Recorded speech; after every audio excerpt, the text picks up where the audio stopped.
We're waiting on a few people who are having some parking issues. Just want to acknowledge some substitutes today. Representative Charlie Melvin is subbing for Sandra Panic, and Stephen Pearson is subbing for Sheila Seidel. And Christina Dyer regrets she could not be here, but we do have Wednesday Adams in her place. And it is questionable as to whether there's a cousin It on the fourth floor. All right, I'm going to give this a few more minutes.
Go to the parade of costumes in our town, the little kids. Yeah.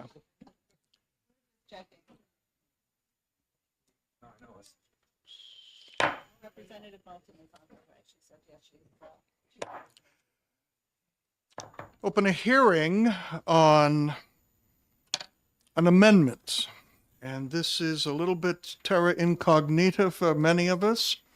But when an amendment is brought forward that is deemed non-germane, it must have a hearing.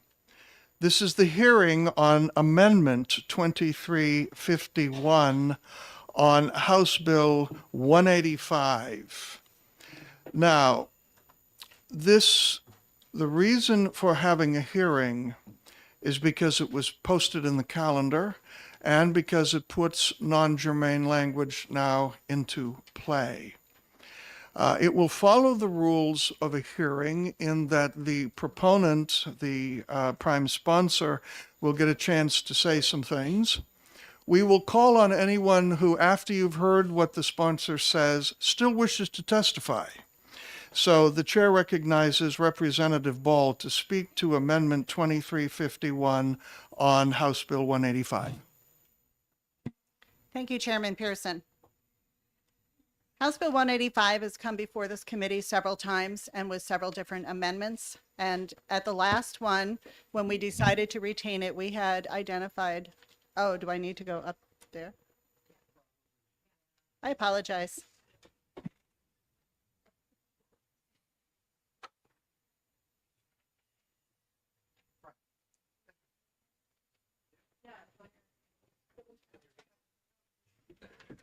a reminder that as the sponsor of this and a member of this committee, will not be able to ask questions of anyone who should testify. Thank you, Chairman Pearson. House Bill 185 has come before this committee several times over the past several months with several different amendments. This particular amendment is addressing two issues or two concerns that were brought before the committee, identified as two concerns. One was the definition of fit parent, and the other one was adding in some additional language to number 2, section 2, number 3. Representative Moulton and I worked on that language, and we came up with this amendment to address it. However, after more reconsideration and getting some other feedback, we came to the conclusion that this is still not ready for prime time. People are still debating it. And as such, I would prefer not to bring forward this amendment, and I would prefer to bring forward something that's a little more simple. Both Representative Moulton and I would like to do that. Thank you. Will you take some questions from the committee? Yes, sir. Questions from the committee? Let me ask you one, that the amendment you do wish to bring forth is an amendment to the original bill, yes? Yes, it is, sir. And it simply changes two phrases. And could you speak to that, because it will influence what we're going to be discussing presently? Yes, Chairman Pearson. As a member of the Special Committee to Investigate Family Court, we looked into many different areas of the family court, and what we found was, at the crux of the problem, was a differing of opinion of the phrasing that is used in the original law, which the number now escapes me. I think it was 341, 640. I can't remember it. How about 461A2? 461. Thank you. I'm sorry. Get 1A, and I only know that 1A. because I'm reading it. Okay, thank you.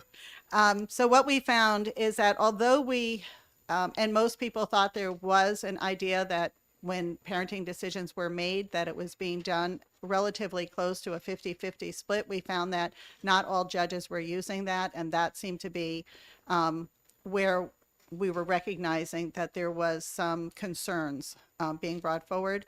And so that amendment will now address that particular concern, with the hopes that that will alleviate a lot of concerns by our constituents. And to what degree was there buy-in across the spectrum of, I'm blanking the word, people who care? Well, we did have Judge King did come and talk with us, so he was one of the people that gave us some advice on the amendment. He gave that to the special committee. And in speaking with Representative Moulton and speaking with our respective parties, we had a consensus in agreement that by doing this in a smaller step and getting it across the finish line would be in the best interest of all involved. So this has buy-in from both parties? Yes, sir. Okay. Any further questions? Thank you, Mr. Representative. Chairman, Yes. may I? Yes, you may. I just want to make sure I'm looking at the right document. So this is the 2378? We haven't presented that yet. Oh, it's the larger one. Right now, we're only considering 2351. Okay, and then the question was, relative to the equalization of parenting time, is that spoken for in the latest amendment? Yes, it is. And where is it, where does that? I'm happen? passing the other amendment that is probably going to be brought forward. I'm passing this around now so the members of the committee can take a look at it. I'm not doing that? We're not going to address it. I just want them to see what it is. Okay, thank you. We're not going to ask any questions on the other amendment, but we may look at it, so we'll know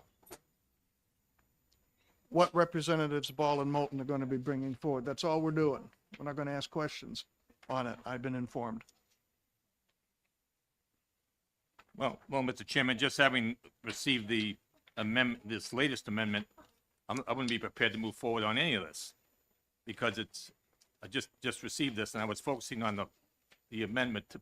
Okay, we'll address that when we get to the exec session on 185. Right now, we are addressing the amendment 2351 as in a hearing. That's what we're doing. Okay, thank you, Mr. Chairman. Okay, any other questions? Representative Bickford? Can you point out what makes this amendment non-germane? No. Well, all right. The clerk of the House and the Speaker of the House said it is non-germane. But did they point out what it is? Not to me. Okay. They just said I had to have a hearing, so here we are.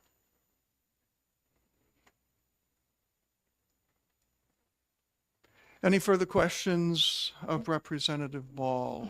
Mr. Chairman. Yes, there it is with a hand. Thank you. I'm sorry. I just want to Representative Raymond. clarify so that I have a complete understanding. At this point, you're asking that we not move forward with 2351, which is this long one, and that we hold off until our exec and we talk about the other one. We're not voting, this is a hearing. But she's asking that when we get to the exec session, hopefully soon, this long amendment will not be brought forth. Okay. Thank you. I understand now. It took a while to figure this out. Okay, thank you so much. Thank you. Now, given the fact of what you've just heard, if anyone wishes to speak on an amendment that will not be brought forth, you have that right. You may not wish to do so because for reasons given. So let me give you the opportunity, Mr. Albrecht, if you wish, or you may wave off. Briefly.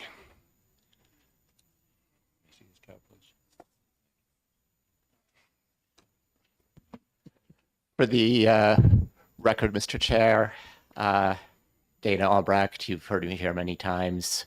4 wonderful children. I wish I could see them. Just for our audience, if you could clarify, we're looking at 2351, which is not going to be brought forth. And what is the number that we're hoping to consider? That will be discussed during our executive session. Right. And during the executive session, is the committee able to kind of mop up language from either one of them if they think it's a good idea, or it's kind of up and down, or one or the other? It is open for discussion. Thank you. Thank you, sir. So in that case, I would just simply say that I think 2351 is fine language. I would be happy to see it passed. With that said, I understand that there were probably people in the state who would oppose this. Number of people earn a lot of money, 9 million. Careful. Yeah. And if we have to do what we have to do to get something, to get some kind of shared parenting, we have to do what we have to do, because I've gone 7 years and I'm a fit parent. And while my younger son is home sleeping off his night at soup kitchen, I've seen my younger 3 kids probably 30, 40 days total over the past 7 years since my case started in 2016. So We've heard your testimony. Yeah. I'd just urge the committee to go through the language of both of these and do the best you can do. Thank you. And any questions for Mr. Albrecht? Thank you. But before you go, the chair wishes to thank you so much during our last hearing session in June, because you helped prep witnesses.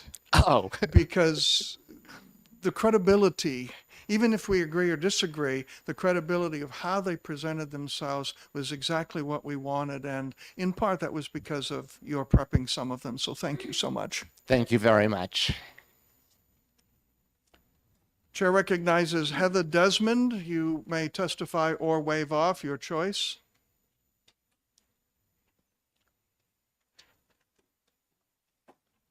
Good morning, and thank you morning. for the opportunity to speak today.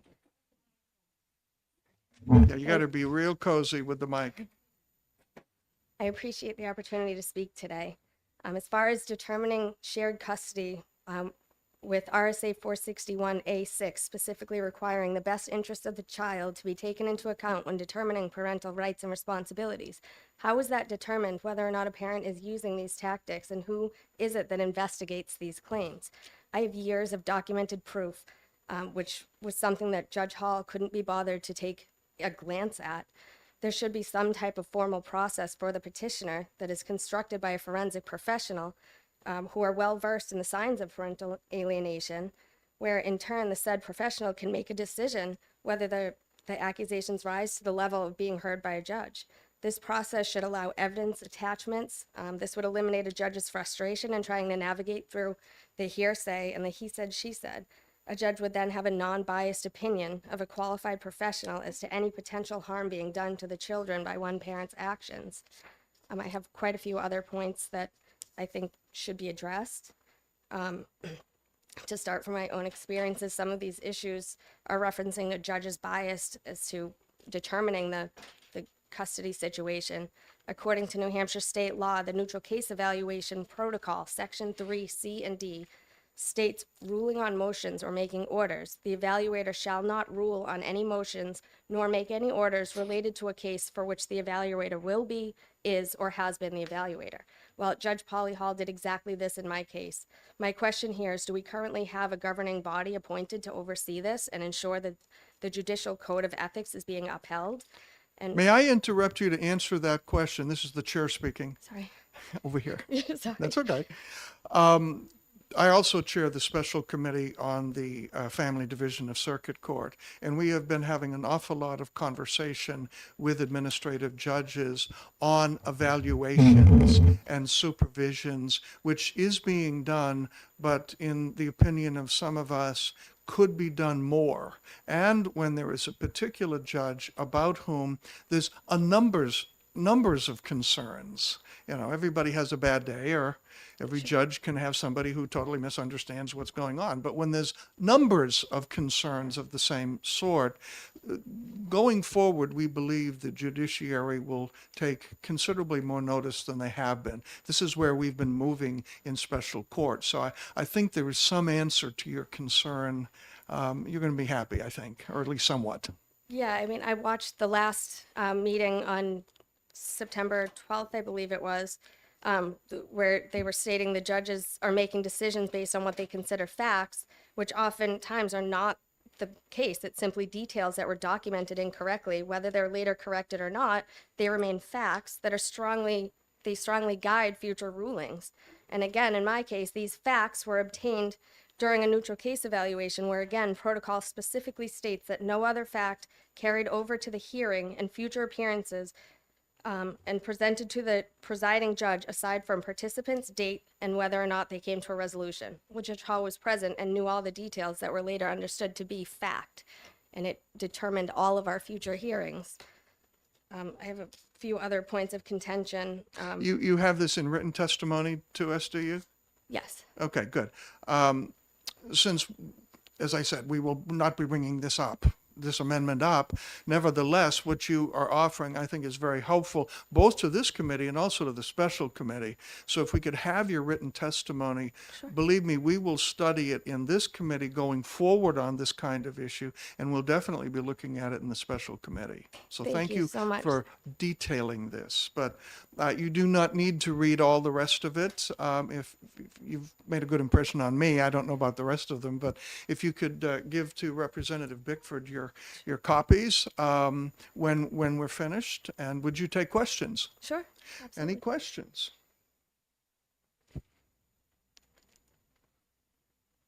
Was that a hand? That's good. I'm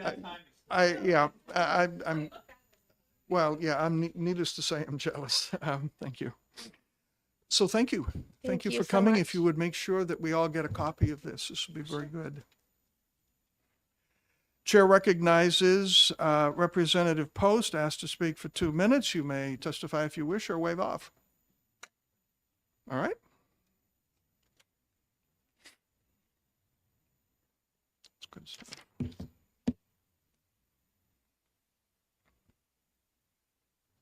Are we on now? We're on. Good morning. I am Lisa Post, for the record, Representative Lisa Post from Lineborough. I am the prime sponsor of 185, and I have worked with Representative Ball and Representative Moulton in working through some of these changes. I do like the amendment 2351H. I think it's very comprehensive. However, sad it is that we can't present something comprehensive because we know we can't get it through. And I appreciate everybody's hard work and consideration in trying to make it a bill that is passable.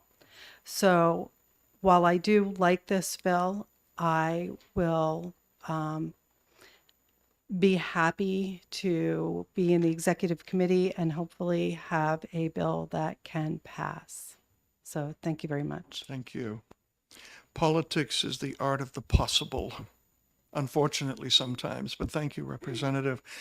Anybody else on the committee wish to say anything? This is not a exec session, it's a hearing. So before we close the hearing, anybody else on the committee wish to address this? Okay, seeing there is not, then I close the hearing on 2023-2351H. And at 10 o'clock, 3 minutes, we will start our executive sessions.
And I open the executive session on 10 retained bills for the House Children and Family Law Committee. This begins the executive session on House Bill 120. The chair calls upon himself for a motion. I move ITL. Second. Okay, it has been moved and seconded. This is a bill that we kept regarding the Sununu Center because we didn't know at the time whether we would need it as a vehicle to build upon or change or add or whatever. As it turns out, the new Youth Detention Center, which will be built 300 yards from my house in Hampstead, if there was any NIMBY involved, I'm it. This bill is no longer needed, so it is worthy of ITL. Any discussion? The motion before us is House Bill 120 ITL, moved by the chair, seconded by the vice chair. Would the clerk please call the roll? Chairman Pearson, Yes. Sorry. Representative Long, Yes. Representative DeSimone, Yes. Representative Bickford, Yes. Representative Nelson is. absent. Yes. Where are you? Oh, there you are. Okay, I did not see you. Thank you. Representative McMahon, Yes. Representative Ball, Yes. Representative Melvin, Yes. Representative Stephen Pearson, Representative Grossman, Yes. Representative Levesque, Yes. Representative Petrino will be voting yes. Representative Perez, Yes. Representative Gregg, Yes. Representative Moulton, Yes. Representative Raymond. Yes. Passes unanimously. Any objection to consent? I've already had the committee report drawn up. Here it is. Oops, that's mine. This is yours. All right, that ends the exec on 120, and I now open the executive session on House Bill 306, which has to do with reunification therapy. And Representative Raymond for a motion on an amendment, please. Thank you, Mr. Chairman. I move OTP on the amendment to 306. Do you need the amendment number? Yes. The amendment number is 2306H. And is there a second? Yes, the chair has himself down to do that, so I second that. And would Representative Raymond, you please speak to your amendment motion?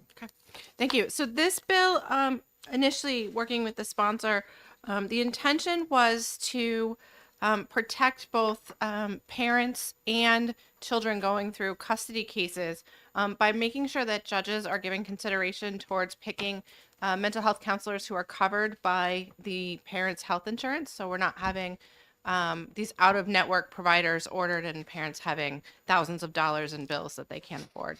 And then she also was concerned about judges ordering certain reunification therapies that don't act in the best interest of children. So we needed to get to a little bit of a definition of what kind of services are we worried about. And so we're worried about services that, as a condition for participation, issue, as a matter of course, no contact orders, transfer of custody, threats, force, coercion, verbal or physical abuse, or isolation from the child's community. And so this bill is telling judges that those are not appropriate services during child custody arrangements. Any questions from the committee to the amendment sponsor? You've got copies of it in front of you, I hope, everybody. Yep. Mr. Chairman, Representative Bickford. may I ask, does this, the court shall not order family reunification treatments, programs. So, including, but I'm trying to understand it. So is that out now, or is that on certain conditions, like if the insurance covers it, or if the person wants to pay for it themselves, or? So it says that part of the bill says that the court shall give due consideration to selecting a counselor who is recommended by the parties and is a participating provider. It doesn't prohibit the court from ordering a provider who isn't accepted by the insurance, but it asks them to look at the insurance providers first. Because there might be a situation where both parents agree, we want this person to provide the treatment to our family, but they're not in our network. And the judge can say yes to that. The idea is to keep the judge from kind of going off on their own and choosing somebody over the objections of the parents who also they can't afford. And then as far as reunification therapies, the judge can order reunification therapies provided that they don't utilize these harmful practices. Don't utilize what? These harmful practices that are listed in the bill. So it's Could you spell that word? What practices? harmful. Harmful. Yes. Oh, harmful. Thank you. I guess I've been in New England too long now. um, so for example, there are reunification therapies who, as a matter of course, remove the child and place them in a camp out of state. That's their practice. There are reunification therapies that utilize verbal and physical abuse or isolating the child from their supports as part of their practice, with the idea that this will help somehow breaking down the child will build up their relationship with the other parent. And it's not in the best interest of children to have their spirits broken in an attempt to repair a damaged relationship. We ought to be using some more evidence-based practices than that. Okay, thank you. Any other questions from the committee to the amendment prime sponsor? Seeing none, we have before us the amendment 2306 to House Bill 306, moved by Representative Raymond, seconded by the chair. And would the clerk please call the roll? Chairman Pearson. Yes. Representative Long. Yes. Representative DeSimone. Yes. Representative Bickford. Yes.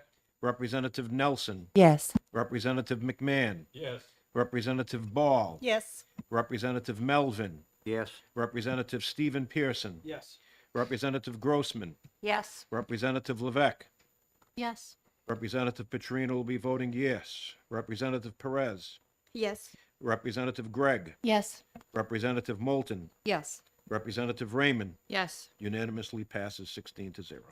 Now before us is House Bill 306 as amended by Amendment 2023-2306. Representative Raymond for a motion. I'm sorry. I've lost track of what we're doing. So you need another motion. I need a motion now for the bill as amended to pass. Oh, yes. Okay. I move OTP on the bill as amended. OTPA. Thank you, Misty Swan. And the chair will second that. Any further discussion?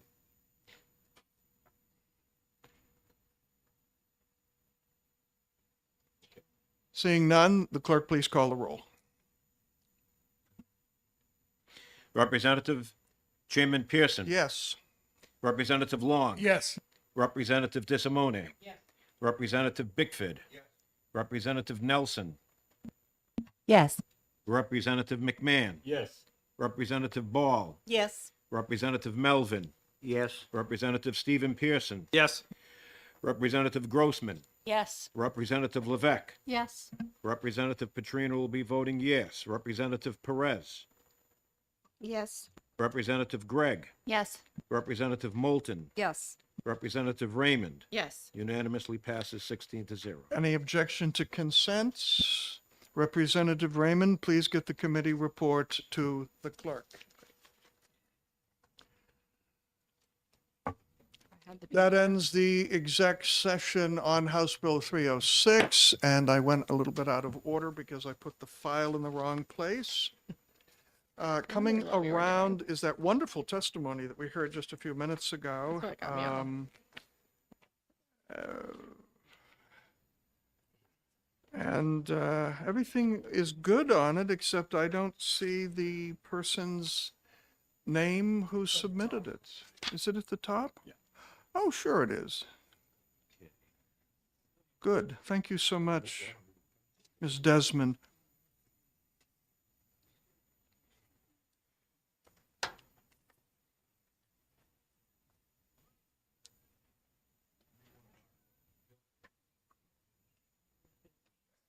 Sorry?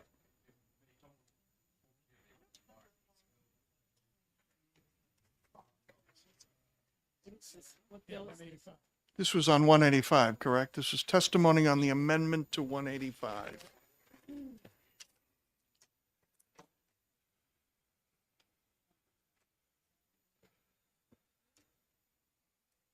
Yeah, that's a keeper. I want to keep some of these for our other committee. Okay. Begin the exec session on House Bill 185. The chair recognizes Representative Ball for a motion. Chairman Pearson, I'd like to put forward a motion to OTP the amendment 2023-2378H on House Bill 185. And everyone should have that. That was passed around. This is the amendment. Do I have a second, Representative Moulton? Yes. So it has been moved and seconded that we consider the amendment 2378, yes? Yes, good. Just want to check. And it's not very long. Take a good look at it.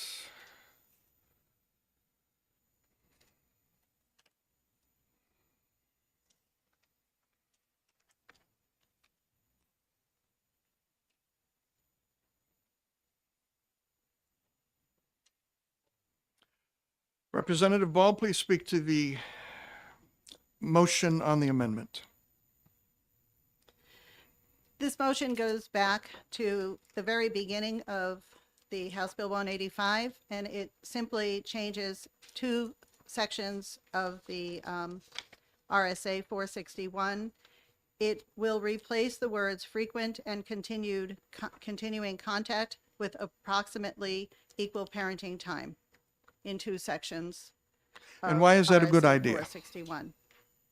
What we have found in our investigation through the special committee investigating family court is that we have a very small number of judges who are not they do not interpret frequent and continued contact as equal to 50-50 as possible. Therefore, parents and families that are going into different courthouses are not being treated equally because the law is being read differently. So we would like to formalize and make sure that all judges are on equal footing and all families get a fair and equitable considerations in the courthouses. Any further questions? Yes, Representative Moulton. Thank you, Mr. Chairman. I've been back and forth about this bill all week, and this is not a decision to take lightly. That being said, the language saying frequent and continuing contact is very problematic because it is very vague. It doesn't say how it's going to look for a particular family, which I understand that's for the judge's discretion. However, that's when we get into situations where if one party interprets it that, oh, frequent and continuing contact just means phone calls, then the other party can utilize that too. And we do have parties out there that will weaponize this against the other person who will interpret it according to how it's written, but then how they're taking those words to mean. And because the language doesn't have anything further to direct how the judges are supposed to order it, then that's where we run into a lot of problems. And we've heard multiple testimonies of different problems that have gone through the courts. So that includes my own. But I'm not here to talk about my own situation. I'm also talking about like all the testimonies that we've heard. So that being said, yesterday I heard testimony where this would be problematic for families that are going through abuse. And I recognize that domestic violence has a lot of problems, legal problems that come along with that. However, I told the person who was telling me this that the purpose of this, the changes to the language, is to put boundaries up on what the other person can utilize for harm. So in other words, if one person is interpreting frequent and continuing contact as, oh, that they can live with this person, but then I can just do phone calls, the other person can use that too. Because if there's not language saying that only one person can use it, then both parties can use that language. Is that So that's why you support the amendment you co-sponsored.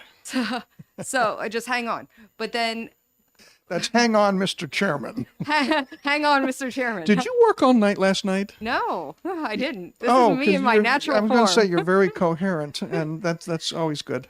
So my point is that if we can stop the weaponization of the language because people are interpreting it willy-nilly, so to speak, then that is good and that is protective, in my opinion. So I would love to hear what other people would think about changing the language. And we are about to do just that. The chair recognizes the vice chair. Thank you, Mr. Chairman. Yeah, I think approximately complicates it more. Approximately equal parenting time, in my mind, has nothing to do with phone calls. At least continued contact, phone calls would be a contact. So I can see judges being more perplexed on approximately than the frequent and continuing contact. I believe they're going to have their own opinions on what approximate is. So if we're looking to narrow, the differences that they're thinking, I don't believe this really does it. Would the either sponsor care to speak to that? Yes, sir. Go ahead. I believe that the word approximately is in there because we cannot rip a baby in half. And that is by saying equal parenting time, that is what we are attempting to do. So we have to realize that there are times when it may not be exactly 50-50. It might be 49-51 for the simple reason, once again, we're trying to get that weaponization out. Because if a child, let's say they get to stay home from school one day because it's a holiday, now they have 3 extra, quote, parenting hours with that parent. And the other parent can then turn around and say, well, you owe me 3 hours or an hour and a half, or they're going to start dissecting this down so small. So if we say approximately equal, it in most minds, as is today, that we're thinking 50-50, that's what our goal is. But we know we can never accomplish perfection. And I think approximately equal, and it does say parenting time. It does not say contact. It's parenting time. So I think that addresses that we're not talking just phone calls. Mr. Chairman, may I? The hand in the corner. Were you raising your hand or stretching? I was, but I can. Well, that's all right. I can do this. Representative Raymond, go ahead, please. Okay, thank you. Thank you, Mr. Chairman. So I think that in modern times, we all agree that kids do best when both parents are actively involved in their lives and they have a healthy relationship with both parents. I'm wondering how this change interacts with things where there are cases of abuse or neglect, but then also how it interacts with families who have significant physical distance between the parents, or perhaps the parents live in different school districts. I'm thinking of like my daughter's best friend.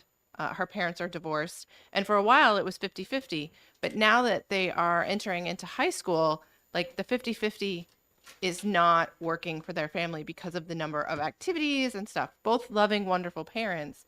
How does this give judges the flexibility to be able to make determinations based on individual children's circumstances? Does that make sense? Representative Ball, you wish to address that? Yes, if I can address that, I think what what this does, it's not that it gives the judge, it gives the parents the flexibility to create their own parenting scheduling that works for them, for their individual family. This is not something where it says you have to do this. It's just saying that the judges are going to support it, so it can't be weaponized to keep a child from a parent. But if parents mutually agree that for their family unit, it works best to do it another way, then that is the way it is done. It is the parents who should be creating their parenting plan. I think I heard somebody Yeah, Maria requesting on wanted this to, side of the but- room. Did I? No? Yes, no? Marie? Yeah, that was me. Yeah, Representative Perez. Thank you for allowing me to speak. Of course. With all my respect, I feel very uncomfortable when it comes to this amendment because the co-sponsor of this amendment already said that, you know, this had a little bit to do with her personal, even though that she said that she's not going to speak about her personal, but it bothers me when someone involves her personal life when they introduce something. You know, we here to work for the community, not for our personal agenda. Would you wish to speak to the amendment? And that's what I'm saying. You know, I would love to say, you know, that parents, you know, should have the opportunity to be with the kids. And then in some cases, parents, you know, they're not eligible or they should not have 50-50 because people sometimes get divorced because of abusive relationship, and then sometimes parents should not, or one of the parties should not have the equal time when the other person was the abusive victim. Representative Gregg. Thank you, Mr. Chairman. This is something that we've gone over a lot within the special committee that we've been working on. And one of the things I do want to point out is that the court has been very clear. There are 3 judges that have not necessarily been, you know, having this presumption or whatever, that they would work with these particular judges to do that. I think when we take something like this and put it into law, there's no easy way to say, you know, that divorce is never easy. Sharing custody is never easy. Something has happened that makes it no longer feasible to live together. When we put something like this in law where we say approximately equal parenting time, even though this is trying to kind of soften those edges, I believe it's going to create many more issues than the couple that it would solve. You know, even we had somebody testify that, you know, trying to say, okay, we say it's good parents, but there's approximately equal time, and a parent has to literally say, so I can't have my kid like 50 for, you know, half the time I can't. So it actually, because of this, so then, you know, there's all these different issues with this. So I think in trying to solve a problem for a few, and by the way, there are a few, then those are valid concerns, where maybe there hasn't been abuse, there's just been a misunderstanding by the court. But by trying to solve a few things, this particular language, whether it be in abuse cases, whether it be in cases where parents just have to work a lot more than the other one, we are complicating an already complicated situation. We're making it more complicated. Would lines 14 to 16 mitigate that by saying if it's not in the best interest of the child, the court may make Right. findings supporting the order? So I think that's that's- a way out of Well, this. Maybe? so that's one of those maybe an extra seatbelt in certain areas. The problem is specifically, so, you know, this isn't the case. I mean, there are a lot of different reasons for each one of the things, but if we're talking about, let's talk about abuse cases, because a lot of the ones that we're hearing, there are either allegations of abuse or whatever else. When you have something like this in law that says approximately equal parenting time, what that does to people who are in abusive situations, which it's a huge step to say, I'm going to go from being married to this person where I'm in a house, I can kind of have an eye, you know, on what's going on, because even if somebody doesn't realize they're in an abusive situation, but they're in this relationship, they do know they're protecting their kids from certain things. So there are many cases in abusive situations that to separate from that parent is one thing, but the fear factor that comes into that is how much time will the child be with them? Abusers will use this saying, I'm going to get that, 50% of the time. A lot of times they do say, I'm going to take the kids away from you completely. That's not going to happen because we do have judges looking at this and they have the discretion right now to make sure that they, are doing what's in the best interest for the child. Something like this in law will keep people in situations they should not be staying in. And that's my fear for the couple situations that we could fix that are definitely innocent. We are going to hurt a lot more people. Representative Ball. I have not seen any data supporting, respectfully, I have not seen any data supporting that assertion. I do know of personal cases where people actually stay in relationships because they are afraid they were going to get less than 50% of the time and could not leave their child, could not leave this abusive situation because traditionally the courts would have ruled in favor of, I hate to say it, but the mother. Luckily, our courts are now recognizing that fathers and other and mothers equally love their children, and they should have equal access. They do not need to prove that they are fit parents. They are fit parents unless they are proved otherwise. And I believe that having this, it just says that you support it. I believe that if parents were told going into their divorce case that don't bother trying to get full custody in a situation where there is no abuse, don't bother asking for that because the judge is going to support 50-50. It's going to alleviate a lot of tension, a lot of anxiety, a lot of fights, and it allows the family to move on. Obviously, there is a carve out for when we have child abuse and when we have domestic violence. That's all already in the law. But in looking at the majority of cases which involved loving families whose parents just no longer want to live together, that we need to allow that family to separate and allow equal access to both parents and for the best interests of the children. Thank you. Representative Gregg. I would like to point out that in the majority of the cases where they do have loving parents, they do not have also the argument on what's going to happen with custody. So in the majority of cases, you're right, where they have two loving parents, they also do not have disagreements where any of this needs to be changed. Representative Ball. Thank you, Chairman Pearson. With all due respect, we just spoke of that there are 3 judges that do not start with 50-50. So they, at their own discretion, decide where they're going to and divide up the custody. So therefore, there is no, quote, guarantee or anything going in. And it's not fair for families to have a crapshoot based on whether or not they get those 3 judges. A bigger concern is we are now bringing in more judges to the family court. If those judges are then mentored by the 3 judges who have a different mindset, we have now multiplied our problem, and it's going to be happening in every courtroom. I still believe that if justice is blind, then every family under similar circumstances should walk into every single courtroom in New Hampshire and come out with the same results.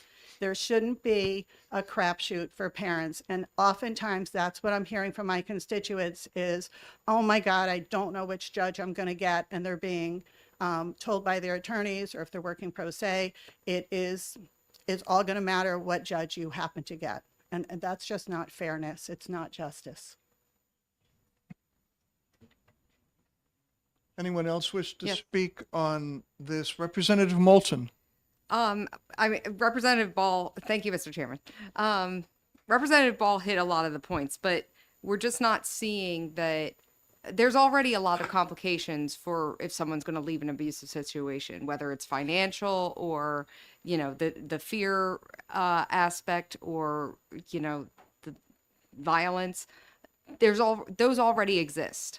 I'm not necessarily convinced that this is going to add to a problem that's already happening. What we actually need to solve that problem is more law enforcement getting involved in civil issues, as opposed to, just telling them to calm down or whatever, they end up saying to them.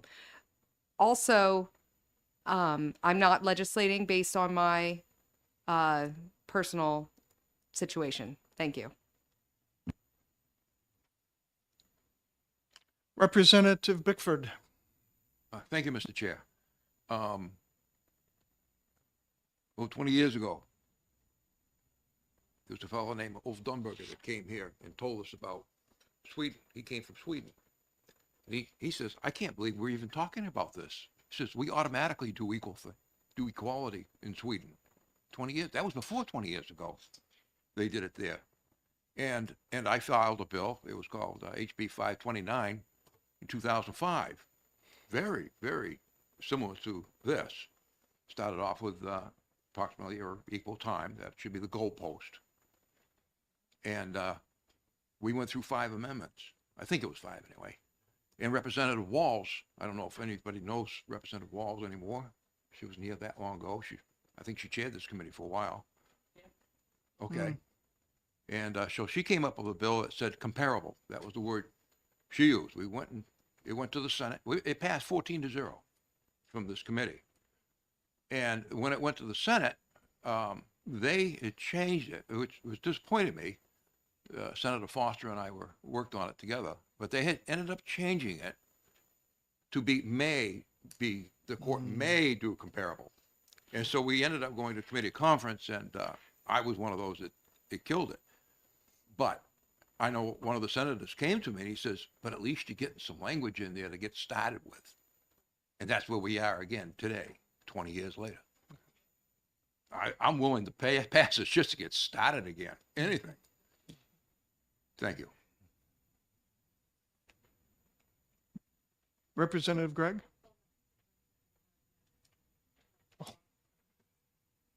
Oh, yes. Vice Chairman Long. Thank you, Mr. Chairman.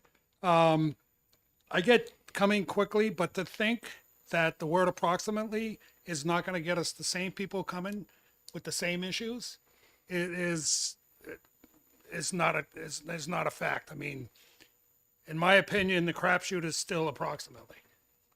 So and looking for ammunition, I'm traveling, so I can't have approximately equal parenting time. And my ex tells my kid, your dad has an expectation of approximately equal parenting time. He didn't want it. So talk about ammunition. This is building up more ammunition. To think that this is going to take care of the problems we've been hearing, it, in my opinion, just doesn't do so. Thank you. Okay, let's start drawing to a close here. Representative Ball, In the states that have passed, welcome. I'm sorry. Thank you, Chairman Pearson. In the states that have already passed equal parenting, all the data has shown domestic violence has gone down, the animosities within the court has gone down, and the parents move on in a better, healthier fashion. With regard to the word approximately, as I said, there's no such thing as exact, and that was why, as a committee, we actually chose to use the word approximately quite a while back. The fact that we're changing the contact to parenting time, I think, is a big difference. It makes it very clear this is parenting time. It's not FaceTime. It is parenting time. And thank you very much.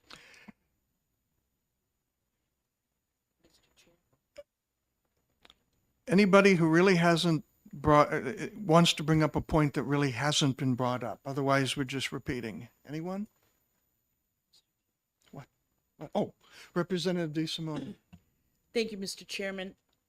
I think that one of the things that hasn't been brought up is the human aspect of a very difficult time in a family's life.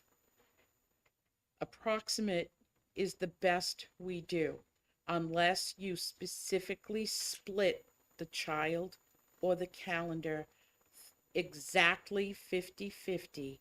The rest, according to Webster's dictionary, is approximate. That's why the word is being used. The human condition is, and the humans' lives are, you cannot always split 12-12. You cannot always split exact. So equal is the approximately the best we can do. And that's why approximately equal parenting time is the best option for New Hampshire's families. Thank you, Mr. Chair. Welcome. All righty. Motion before us is on House Bill 185, the amendment 2023-2378H, moved by Representative Ball, seconded by Representative Moulton. We are voting on the amendment. Would the clerk please call the roll? Chairman Pearson, Yes. Representative Long, No. Representative DeSimone. Representative Bickford. Representative Nelson. Yes. Representative McMahon. Yes. Representative Ball. Yes.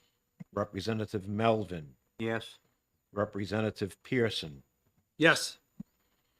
Representative Grossman. No. Representative Levesque. No. Representative Petrino will be voting no. Representative Perez. No. Representative Gregg. No. Representative Moulton. Yes. Representative Raymond. No.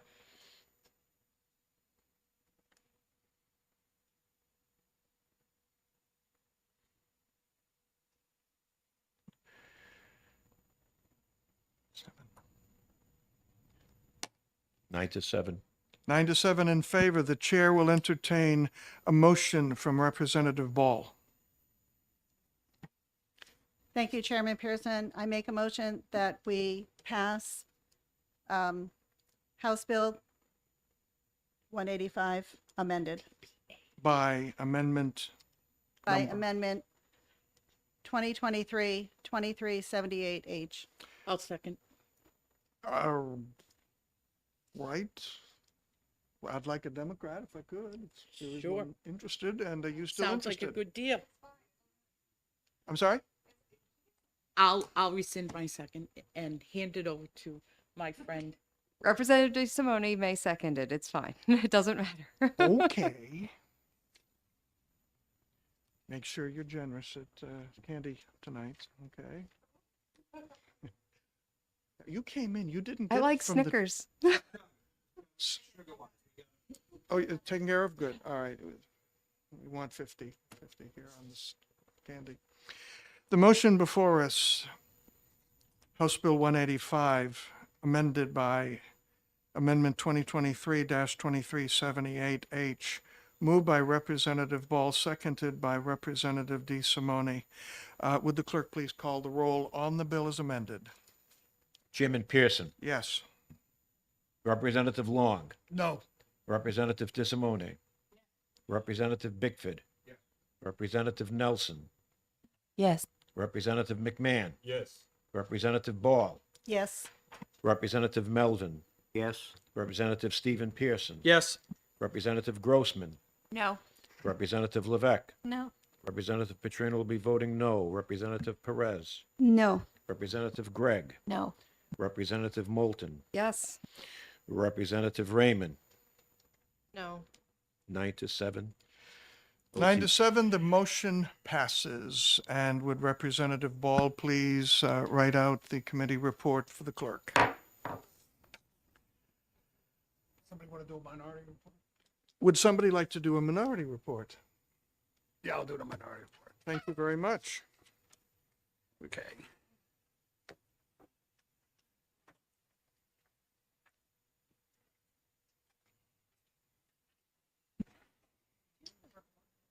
I do. Oops.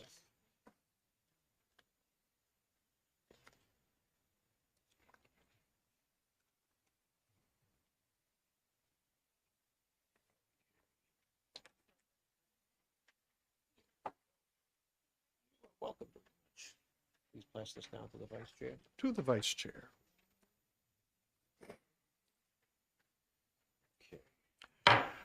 Open the exec session on House Bill 455 relative to creating a new state cause of action and special findings for abused, neglected, and abandoned children seeking special immigrant and juvenile status under federal law. Prime sponsor Representative Zaleski.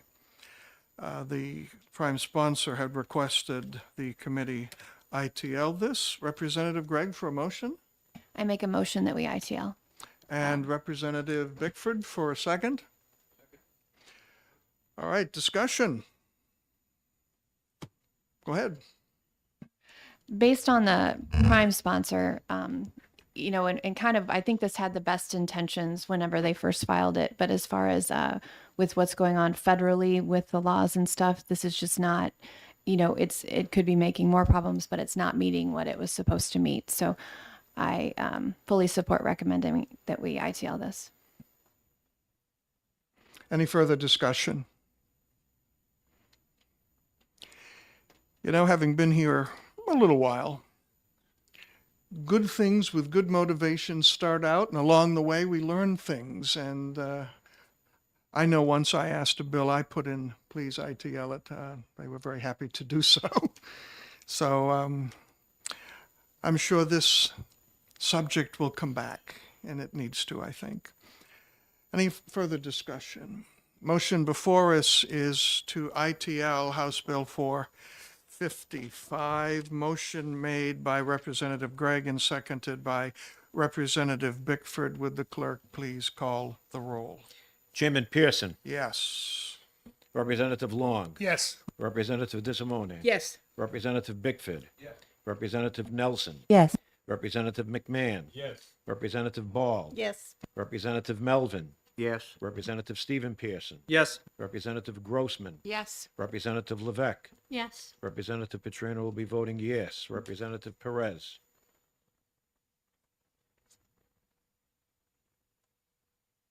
Yes. Representative Gregg. Yes. Representative Moulton. Yes. Representative Raymond. 16-0.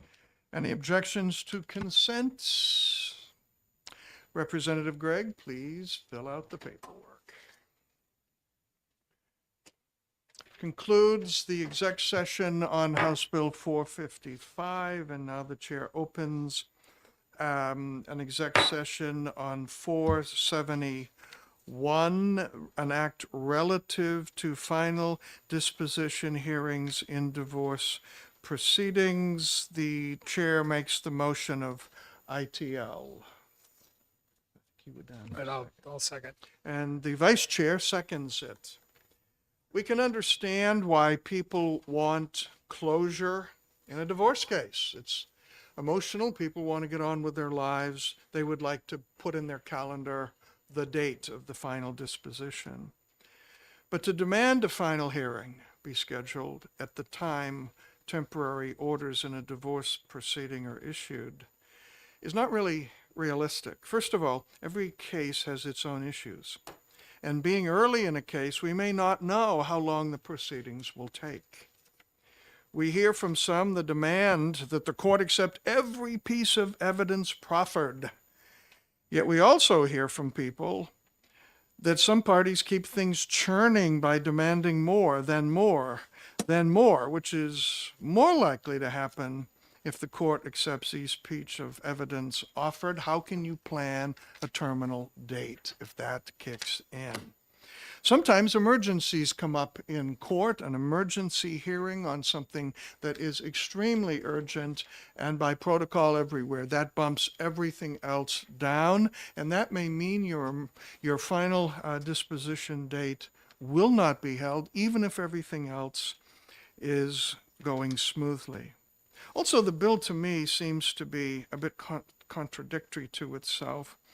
On the one hand, it demands the final disposition hearing be scheduled, but then it says it may be rescheduled for just cause. What are the just causes? Doesn't define them.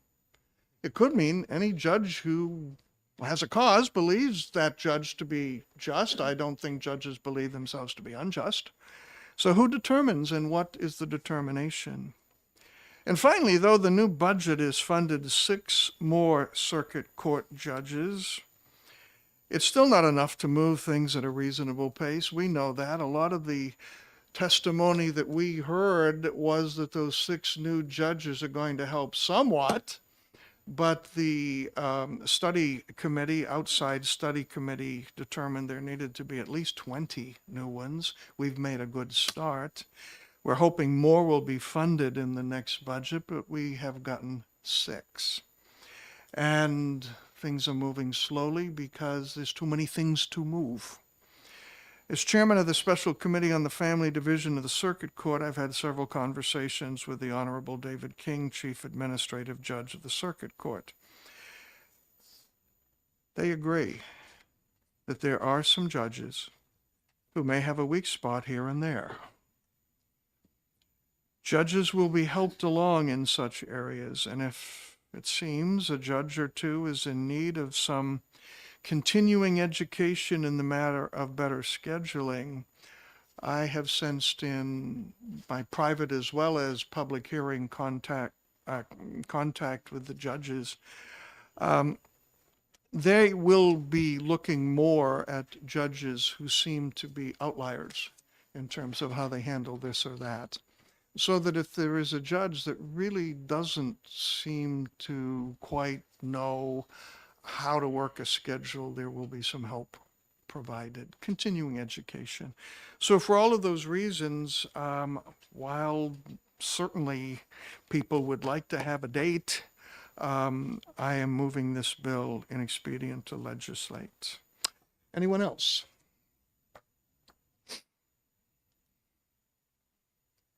Anybody? I know I hogged all the good points. Yeah, sorry. Yes. You're backlit. Thank you, Mr. Chairman. So there you are. Just the sunlight's behind me. I thought it was an aurora or something. Well, what we had discussed earlier in the year was that if we want to just move some of these cases along, the solution is not to put a end date right away. The solution is to hire more judges. Because the clog up is that the cases take such a long time and we just don't have enough judges to hear all the cases in the time frame that they want to be heard. So that we're recognizing the same problem, but we're just looking at different solutions.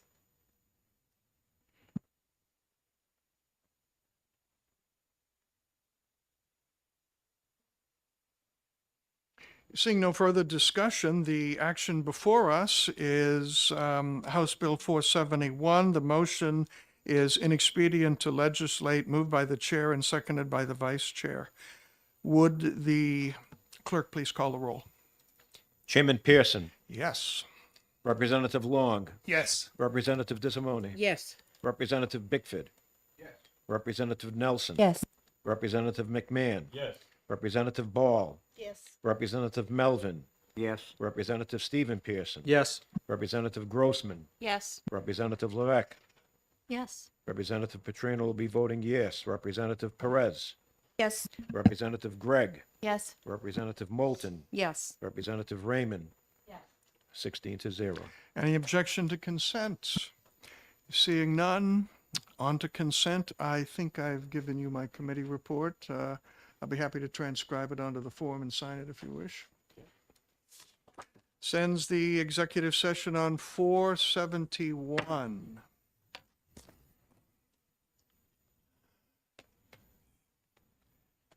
There is a fiscal note to that, Mr. Chairman. I don't believe we can go on consent. I'm not sure. And there was another one. Yeah, the question arises sometimes if indeterminable means it cannot go on consent. So let me just say that if it may go on consent, that's where it's going. And if it may not go on consent, it isn't going on consent. How's that, huh? And that way you can find that out and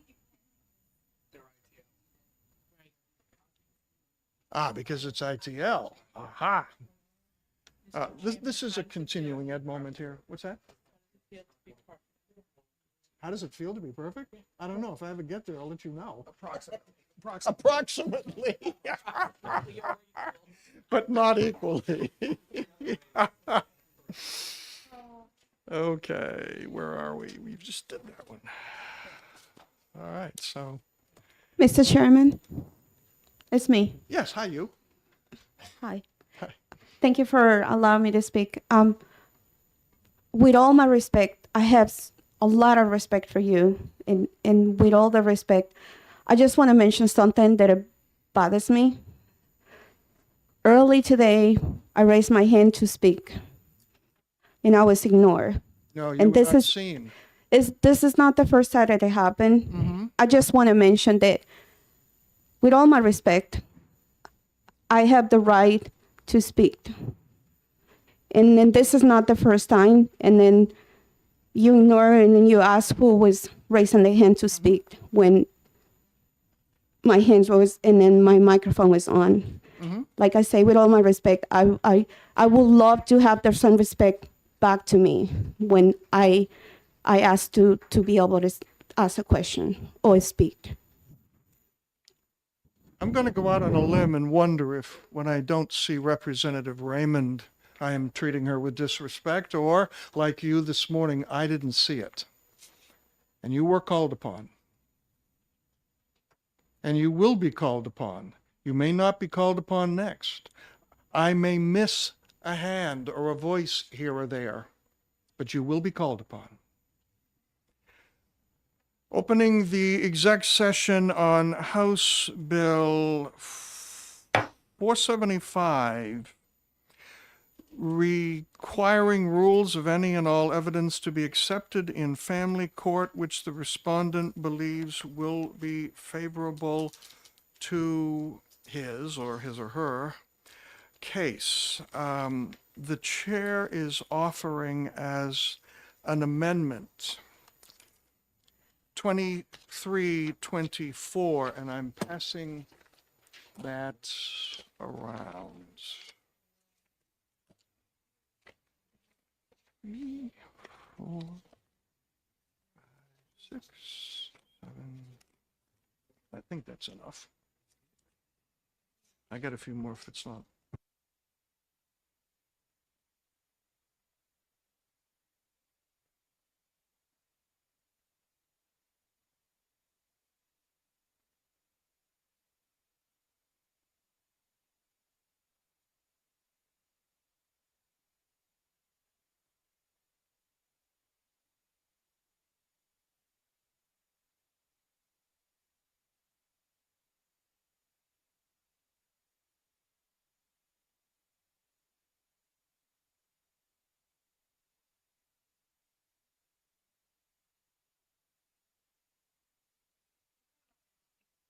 Does everybody have 2324 amendment? Everybody? Very short. Oh, you're short. You need another copy? Okay.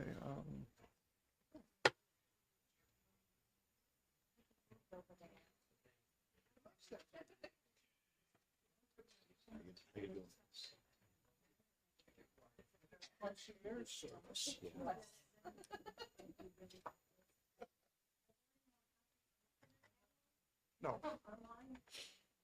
Oh, no.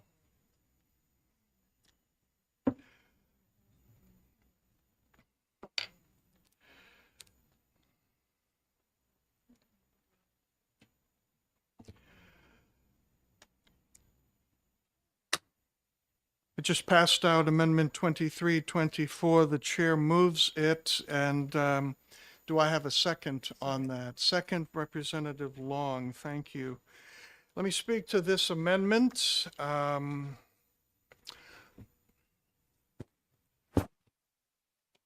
This is the book called Rules of Evidence for New Hampshire.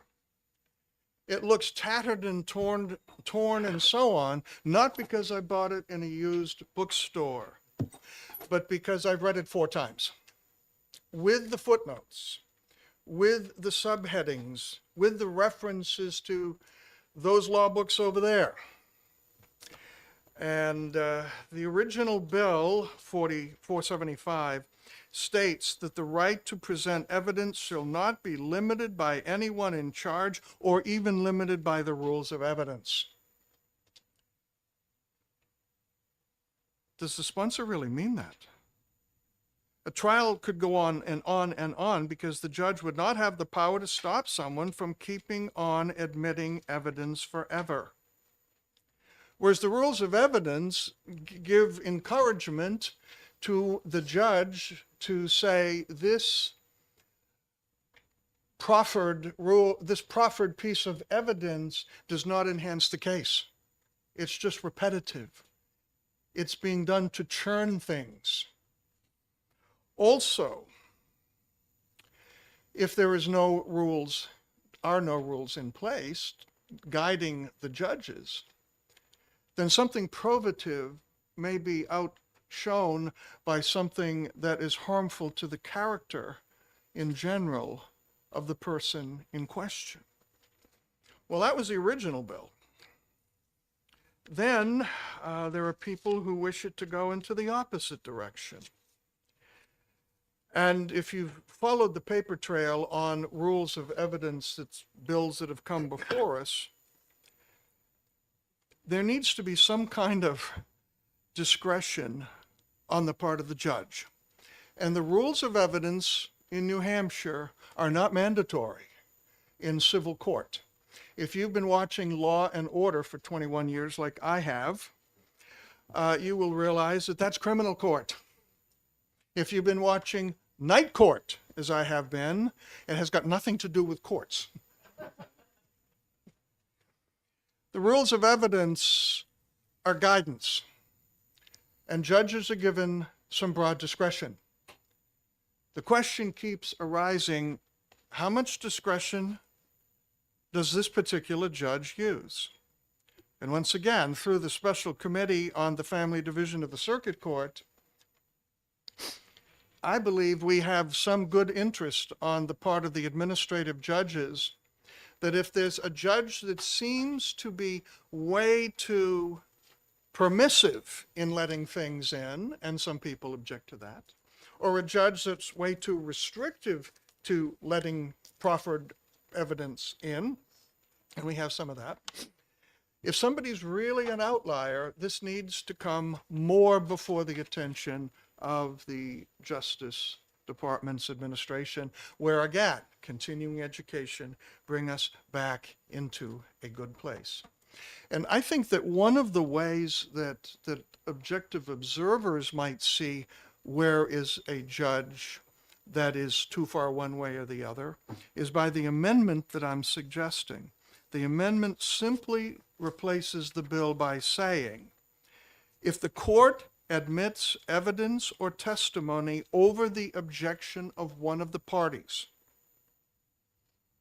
or if the court chooses not to admit evidence or testimony offered by one of the parties, the court shall note in the record the reason for its decision. In other words, judge, you just can't wander around doing what you feel like. If you're going to either accept or reject something, and you're a good judge, you'll have a good reason, and you shouldn't be afraid to note it. And I think what this winds up doing is letting the judges continue to have the discretion that you have to have in circuit court. But say, if you go too far this way or that way, a little continuing education time wouldn't hurt. So I think this amendment accomplishes what many of the people testifying before us would like to do without putting undue restrictions on a judge. Any discussion? Representative Raymond. Thank you, Mr. Chairman. If we pass this amendment as it is, if it becomes law, will that open the door for people who feel that they were treated unfairly to have an avenue for appeal if they have something from the judge saying why they didn't admit the evidence? It will if they object according to the proper way to object when evidence or testimony is proffered. Okay. Which is why, again, pro se, which is 80% of family court, I'm willing to bet most of them haven't read this. Right. Because there are rules on when and how you make an objection. And if you don't have grounds for appeal on what you failed to object to in a timely manner. And if on another matter, a point of law or protocol procedure, you do have grounds for objection, you cannot, for appeal, you cannot bring in an objection you didn't make in the initial case, the initial trial. Okay. So assuming that a person, the judge makes his decision, the person says, I disagree with, or I object to your decision. The judge says, well, I'm writing down why, based on this new law, why I'm making it. At that point, the person would then have grounds for an appeal. Grounds for appeal are based on Or grounds for a complaint, perhaps? improper understanding or improper ruling at law. And there's something about protocols too. There's two reasons you can object, and you have lots of lawyers in the family. What are the two reasons you may object from circuit court, It Representative? doesn't get passed on by blood, so I have no idea. But I do know, based on the testimony that we heard, that this would be something. One of the problems that they were having with the appeal process is that, they have all this evidence and there was nothing to say. And Representative Long might be able to help me along with this, but there was nothing for them to be able to say like, oh, I had this, because once you don't have the evidence in, it can't go into an appeal. But if part of it is the judge saying, I'm not going to allow this, and then he writes it down, then that can be part of, from what I understand, but I am not a lawyer, so. You just have bunches of them around you, yes. It will at least signal how many judges write how much down. Because if there's a judge that people realize, okay, that was fair, even though somebody objects, and the judge writes it down, and an objective observer looks at it and said, yeah, well, that's right. Yeah, the judge was right to do that. The judge was right to do that. We fine. But if we get a situation where there's too many, I don't think the judge was right to do that, says a supervising lawyer, then there's some continuing education that needs to happen.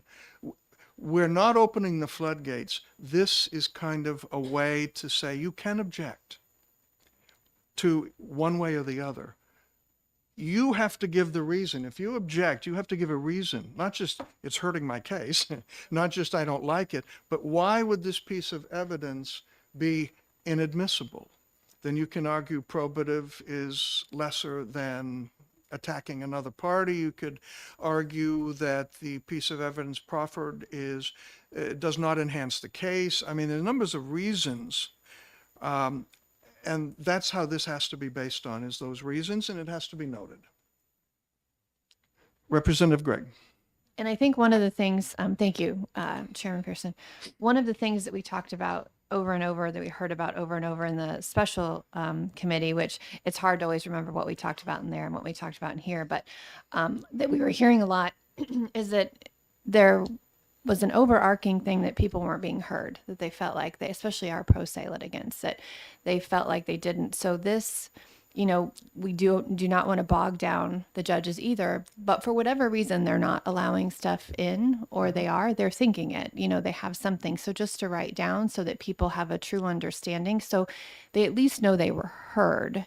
And because I think a lot of what we were hearing is that people just feel like they weren't heard, like their evidence was dismissed, but the judge does have a reason. So this is just having them log kind of what they thought, so that they have a reason to try to help those pro se litigants, a little bit more to understand the court system. It's not our job, certainly, or the judge's job to, give them a full law degree. But certainly in that one area where they're already thinking it, we can at least put it in writing so they have it. So I think that was kind of part of the thought process on that. The issue of rules of evidence was one of the four major topics in the special committee. And I picked to be the subcommittee of five looking at evidence, the five of us who are on both committees, so that we've already done this at some length. And we were also the study committee out of this committee to look at it. So, anything else? Anybody else on rules of evidence this? Okay, seeing no hands up. The motion before us is Amendment 2324. On House Bill 475, moved by the chair, seconded by the vice chair. Would the clerk please call the roll? Chairman Pearson. Yes. Representative Long. Yes. Representative Dissimoni. Yes. Representative Bickford. Yes. Representative Nelson. Yes. Representative McMahon. Yes. Representative Ball. Yes. Representative Melvin. Yes. Representative Stephen Pearson. Yes. Representative Grossman. Yes. Representative Levesque. Yes. Representative Petrino will be voting yes. Representative Perez. Yeah. Representative Gregg. Yes. Representative Moulton. Yes. Representative Raymond. Yes. 16-0. And now the motion before us is for House Bill 475A with the amendment 2023-2324H. And I will make the motion ought to pass as amended. And a second? Second. Okay. Representative Vice Chairman Long seconds. Any further discussion? This is now the bill.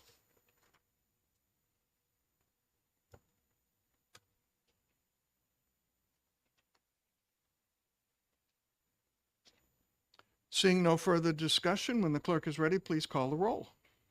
Chairman Pearson. Yes. Representative Long. Yes. Representative Dissimoni. Yes. Representative Bickford. Representative Nelson. Yes. Representative McMahon. Yes. Representative Ball. Yes. Representative Melvin. Yes. Representative Stephen Pearson. Yes. Representative Grossman. Yes. Representative Levesque. Yes. Representative Petrino will be voting yes. Representative Perez. Representative Gregg. Yes. Representative Moulton. Yes. Representative Raymond. Yes. 16-0. Any objection to consent? Seeing none on to consent, and if I can have the form, I will fill out the blurb.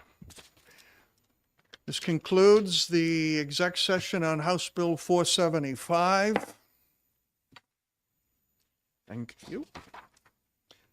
And now we open the exec session on House Bill 499. And it is relative to the admission of certain evidence in family court proceedings. And the chair moves, let's see, are there any amendments coming forth on this? I haven't been given any. There were a few that bounced around a long time ago, but I don't know if anybody, amendments can be printed and done out of OLS, but they don't have to be moved. And, usually they let me know if somebody's going to move something and nobody did. I want to give you one more shot at it in case, if it's ready to go. So I guess that's going to be a no. So House Bill 499, the chair moves the chair moves inexpedient to legislate. I'll second. And Representative Long will second it. Take a minute, if you would, to reread the original bill, which is somewhere.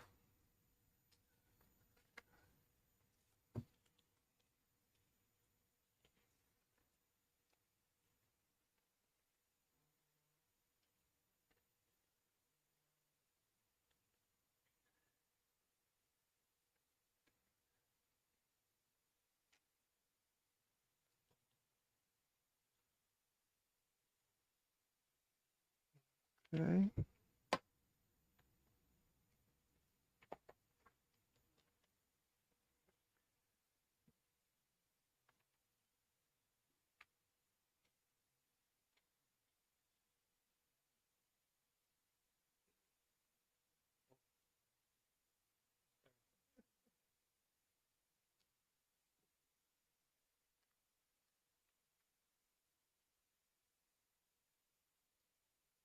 All right, I think you've had a shot at reading it. This bill requires the court in the family division cases to admit any evidence or testimony in any form. And do we mean that? Once again, what about the probative evidence that should not be admitted for good cause? What about evidence that is simply churning the process so that the case goes out for 2 or 3 years because there's always another motion to admit evidence? A trial court must use a balancing test to make a determination. And again, if they lean one way or the other, I've been referencing some continuing education to help. You know, you get somebody who's a real estate lawyer and has practiced real estate law for 10 years, gets nominated to be a judge and gets put in family court. I think this committee probably knows at least as much as that judge, who's probably going to be a good judge, but is just starting at step one. So they need the continuing education, and I'm very happy that they're quite amenable to this. The bill says that it is not the judge that will make the determination, but the respondent.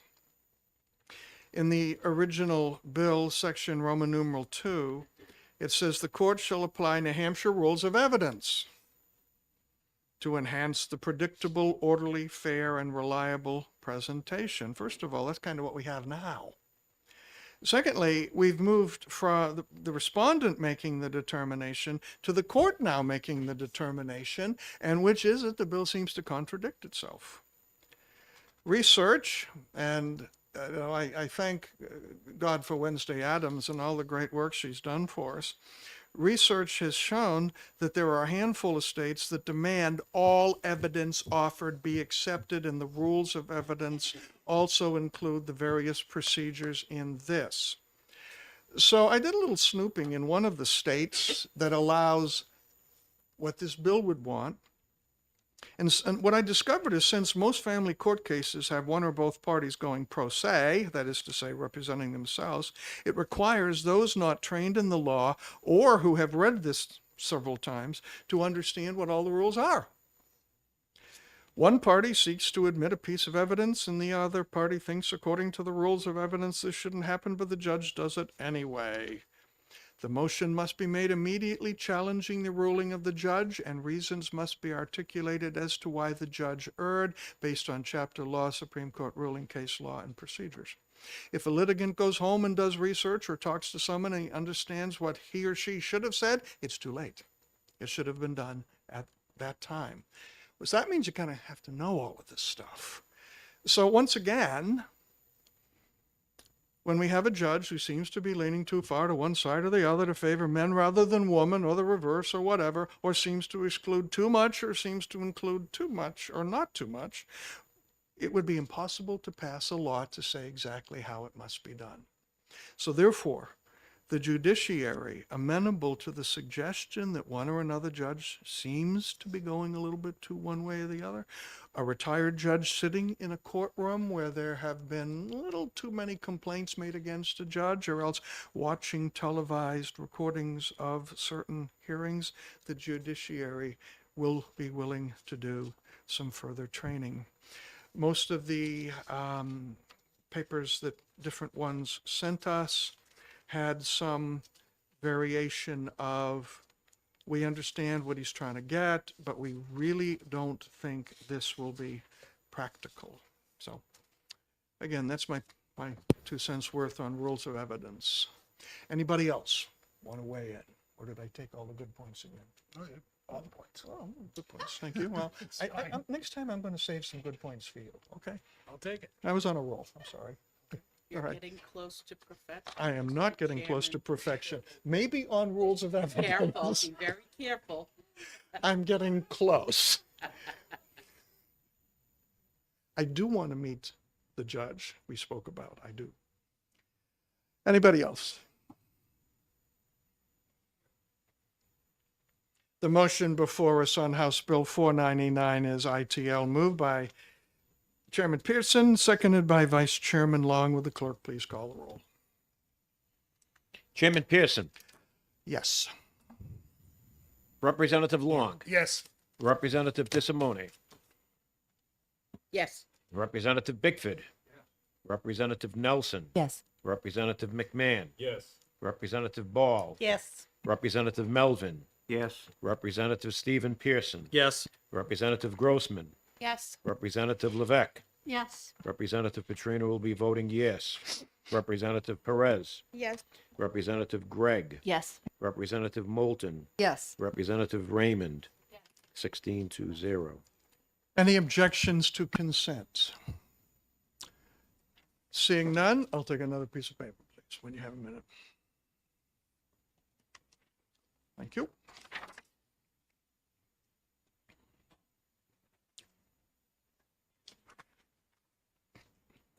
This ends the exec session on House Bill 499. I'd like to go a little bit out of order here and take House Bill 618. And Representative Moulton, you have an amendment, and I'm about to pass them around.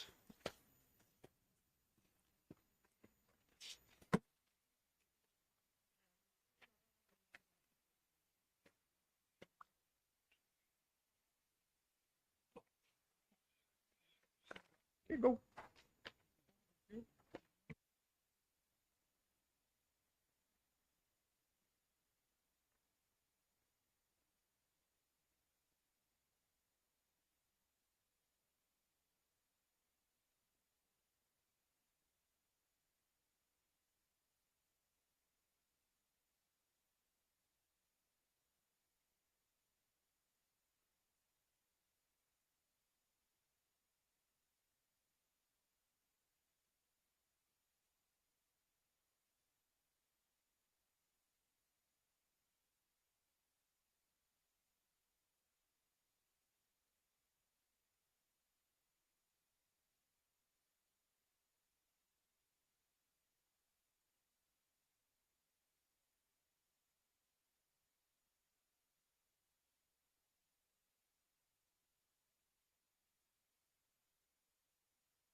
The chair will entertain a motion on Amendment 2023-2298H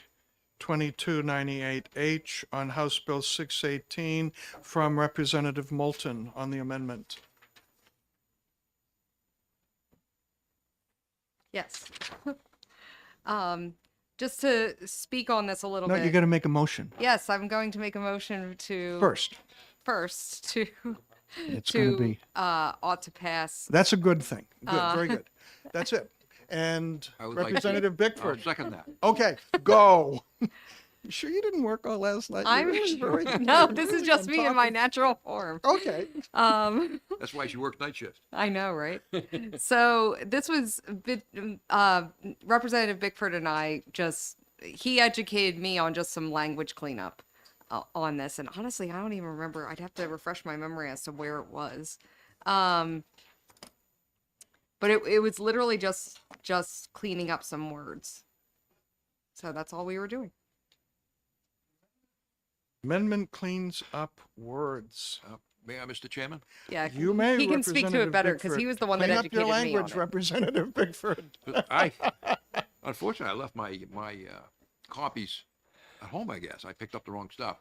But what it is, the first section was about extending arrearages, a period of arrearage from 1 month to 2 months.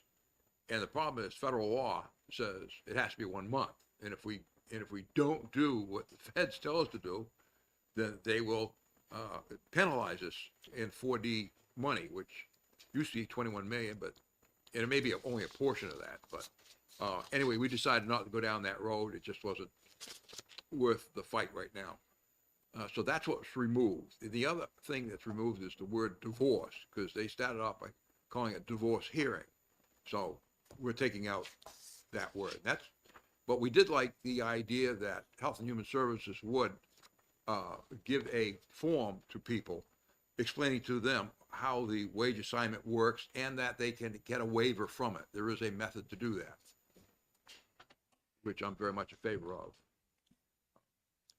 If you recall the hearing, Representative Spillane moved this bill to us because there've been a few cases where a day late is a problem. And how can we work around sincere good faith efforts without running afoul of the law? And I think his bill with the amendment before us accomplishes what he wants. I don't. You don't? No, this just informative.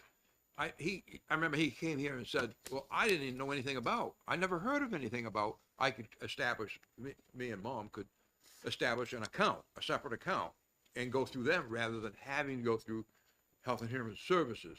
So that's what we're accomplishing with this, that the knowledge would be out there. I think the 1 month may have helped him a little bit in that respect. I think so. I think we all got a little lost on the other part, on the passport thing. I tried to find out more information on it. They did change it from $5,000 to $2,500, not all that many years ago. But I just don't know about the passport.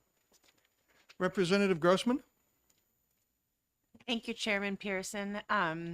I guess this question, so the Department of Health and Human Services and the Division of Child Support, do they support? Have you heard feedback from them about creating this form and whether they? Interesting that they never came. I did call and leave messages with them, and trying to think the woman's name over there. But Matt Hayes, of course, takes some of the calls and asked them to come by or let me know or anything, any issues, but nobody showed up. It was just very lonely here. Next time there's any question with Health and Human Services relating to any member of this committee, talk to the chairman of the Health and Human Services Oversight Committee, and I will be very happy to call him on your behalf. The chairman of the Oh. So, yeah, I mean, they're understaffed by about 250 people over there, they tell us. So if this serves to be a problem, just let me Well, know. I'm trying to think the woman's name over there that, I'm sorry, it escapes me, but his boss, and she's incredibly responsive to my calls and Okay. such.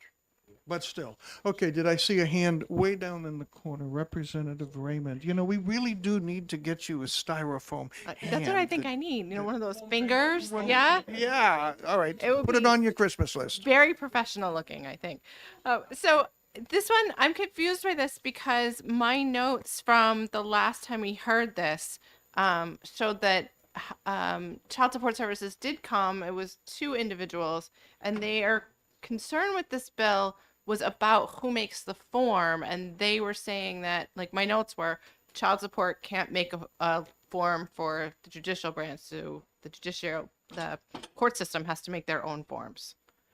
And so that was my note from the last time, and so I'm reluctant to pass something having child support make a form for the judicial branch if that is not the appropriate vehicle to do that. Although I'm in support of a form, I think a form would be helpful. I just think that it's usually the court system that does that. Well, you have child support referees today, I believe, and child support pretty much controls that. So that's interesting. That it would require a court. Right, and I can't read Sure. my own chicken scratch about people's names, so I apologize. Okay.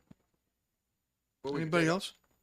We could always take out the, who makes the form, just say, I always questioned using the standard, whether the word standard even needed to be in there, but I was outvoted.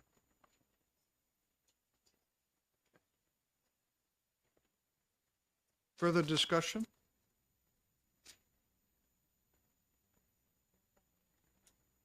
Representative Long? Thank you, Mr. Chairman.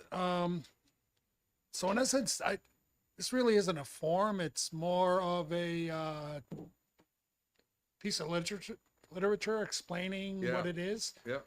So it's not really a form.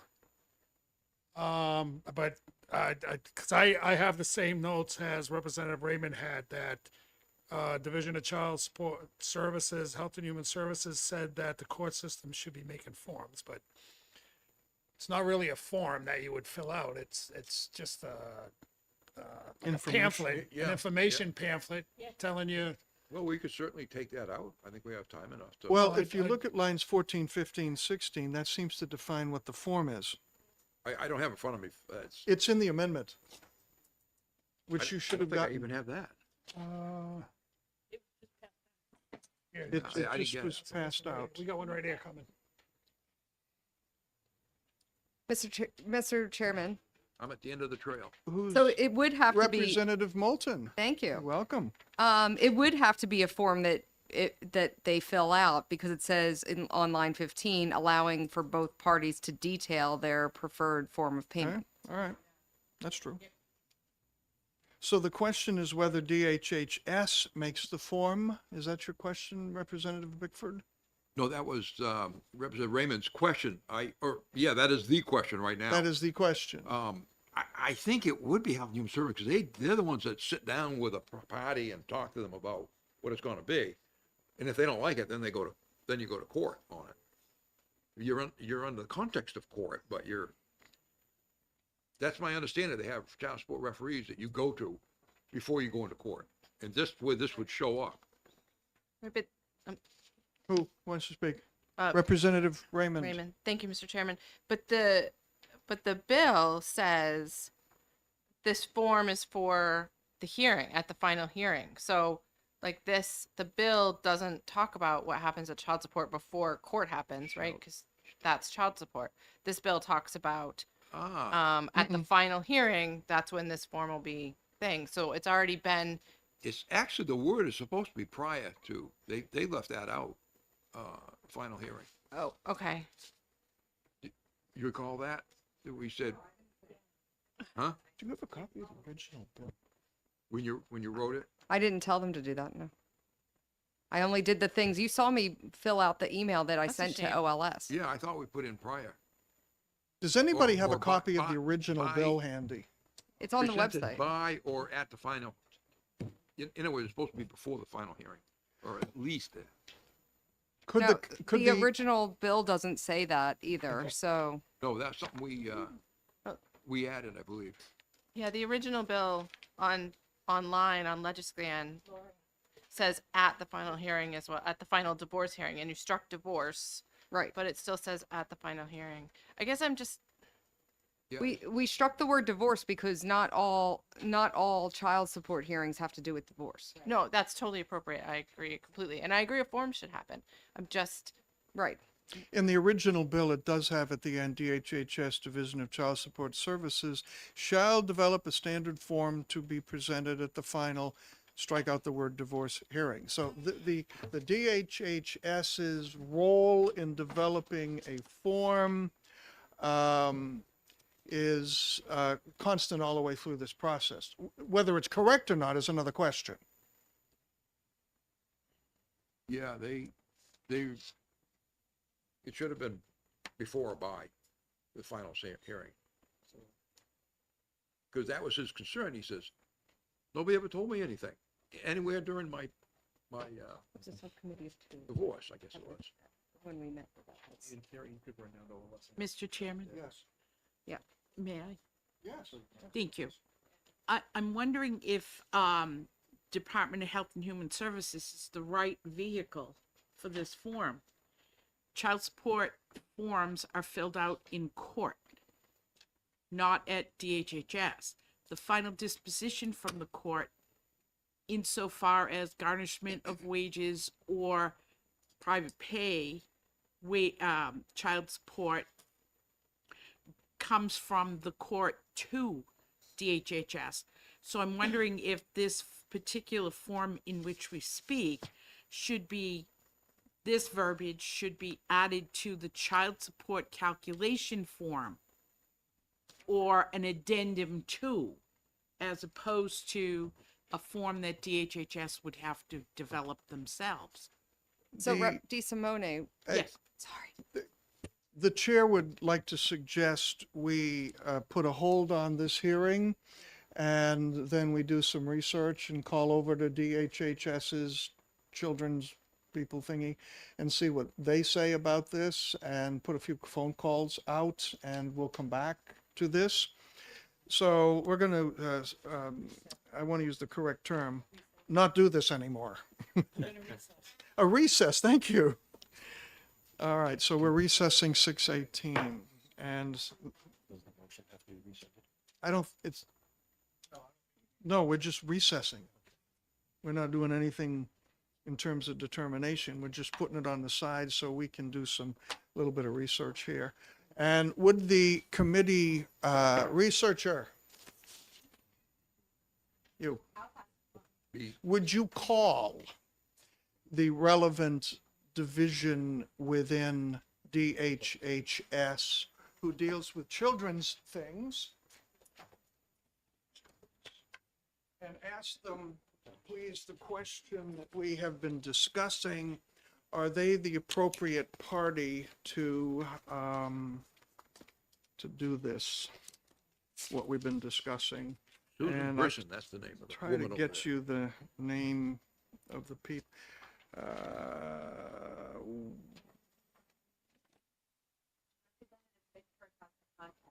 Representative Bickford for contact. Huh? Bickford. Bickford?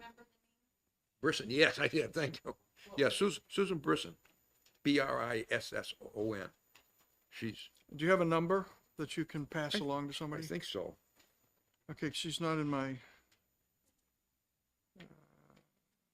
It's not.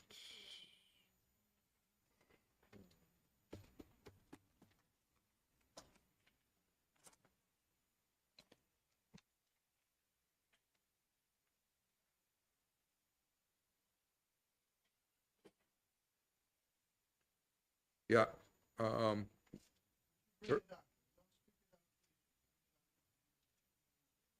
Somebody who's gonna make that phone call for us. Or you can make that phone call. yeah, want me to do it right now? Right now. You can sit in my office. Oh, We'll take a I believe in transparent, I just believe in transparency, that's all.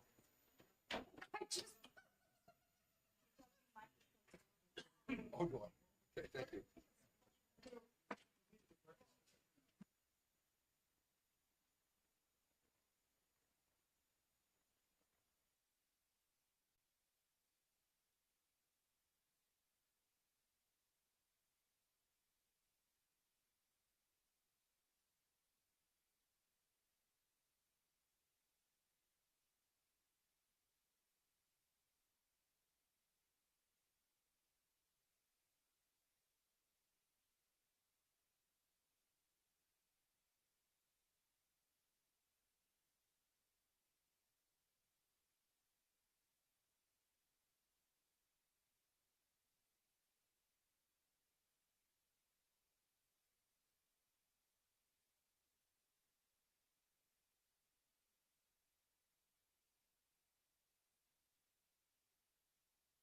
He wonders what we're doing. We're not doing really much of anything because we're having a recess for 5 minutes.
So everybody gather.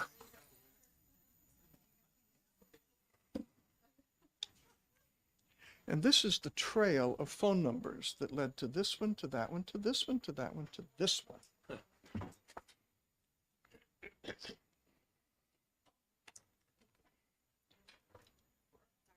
No problem.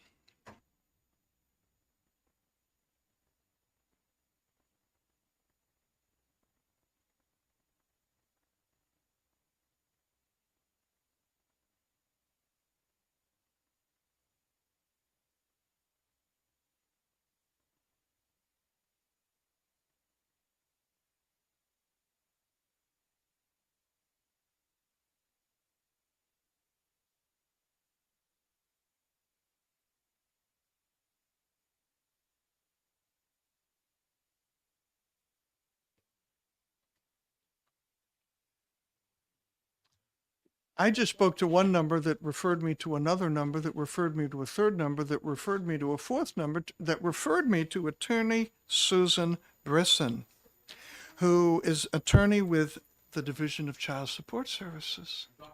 Yeah. How is our friend Susan doing? It's not that I don't trust you.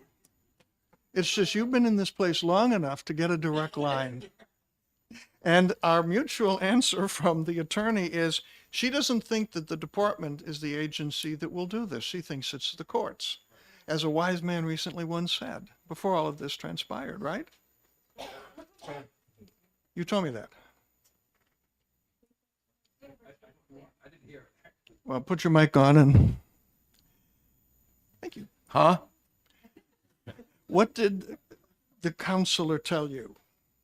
The counselor told me that she thought it should be the court because not everybody comes before the child support officer or referee.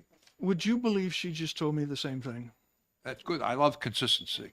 Well, at least we're coming into consensus. So what does it do to the amendment? She also said that on the Unified Child Support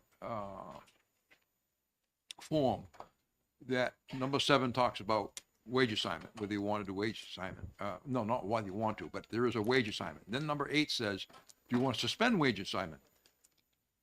But as Representative Ball pointed out, well, maybe somebody thinks that's not to pay child support. But anyway, that's Representative Spillane came to us and said, well, I never knew about it. I was unaware. That's why he felt that something should be enumerated to explain more about it anyway.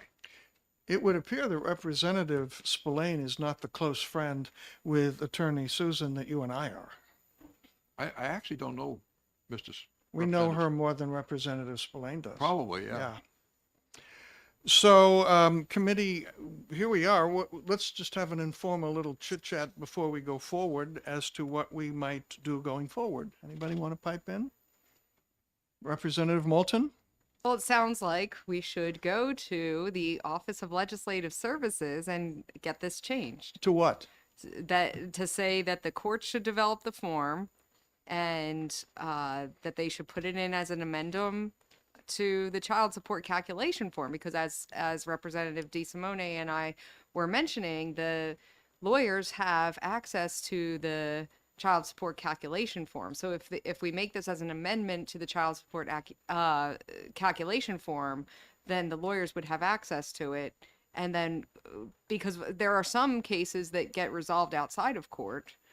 So if that's the case with the lawyers, then they can have access to the form. How does that sound to everybody? Because I'd like to see that in writing. what you just said, yeah. Well, we're going to break for lunch a little bit, and would you like to trot over to OLS and see if they can crank out a 30-minute specials when we come back?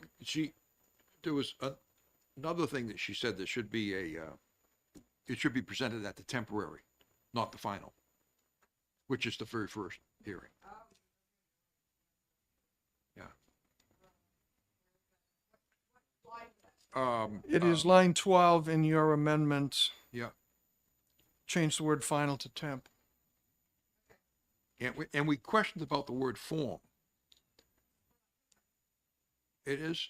That was okay because the parties have to fill out information. We mentioned that before because they have to put in that what their preferred form of payment is. So the parties do have to impart information, so therefore it is a form. She did caution me about looking at the uniform support order form, and if that is sufficient enough, but that's the one that says suspend.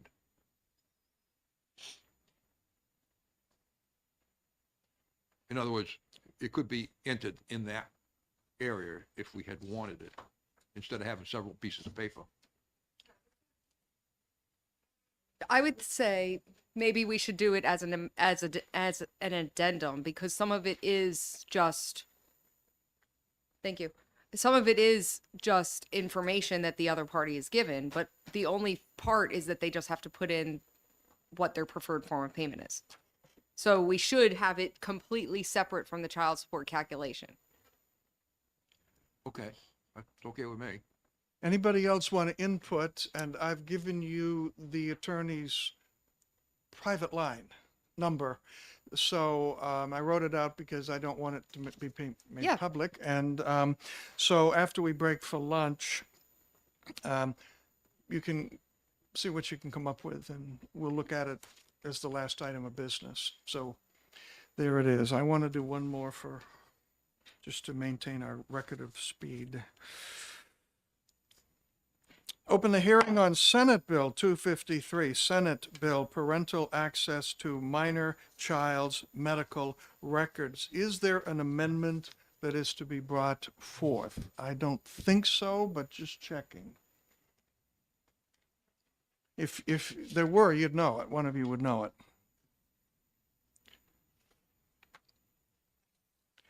The chair seeing none, the chair recognizes Representative Petrino for a motion.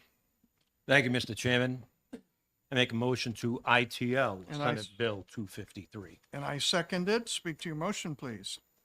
Yes, upon looking carefully at this proposal, the issue really isn't a matter of parents having access to their minor child's medical records. It really seems to be a matter of access to the patient portal after the age of 12. It really is an issue of the software, which makes it impossible to isolate certain information in accordance with federal and state laws. So really, this is not a matter of legislation. It can only be resolved if and when the technology advances accordingly. So other than that, parents do have access to their minor child's medical records, except with this difficulty concerning the patient portal. So we recommend ITL.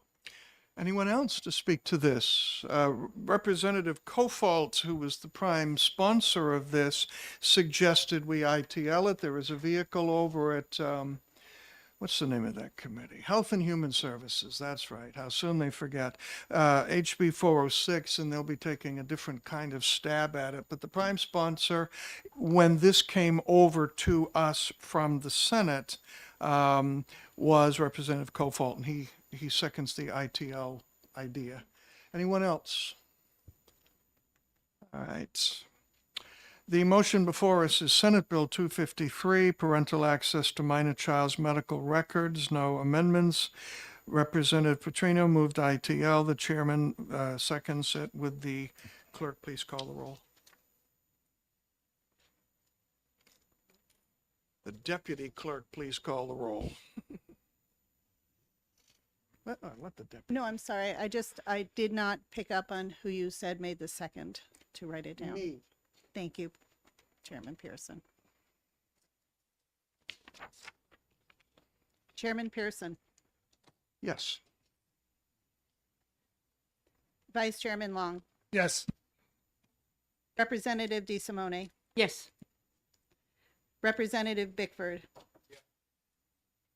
Representative Nelson. Yes. Representative McMahon. Yes. Representative Ball, I can't even say my name, sorry, is a yes. Representative Melvin. Yes. Representative Stephen Pearson. Yes. Representative Grossman. Yes. Representative Levesque. Representative Petrino. Yes. Representative Perez. Yes. Representative Gregg. Representative Moulton. Representative Raymond. That's 16 yes, 0 no.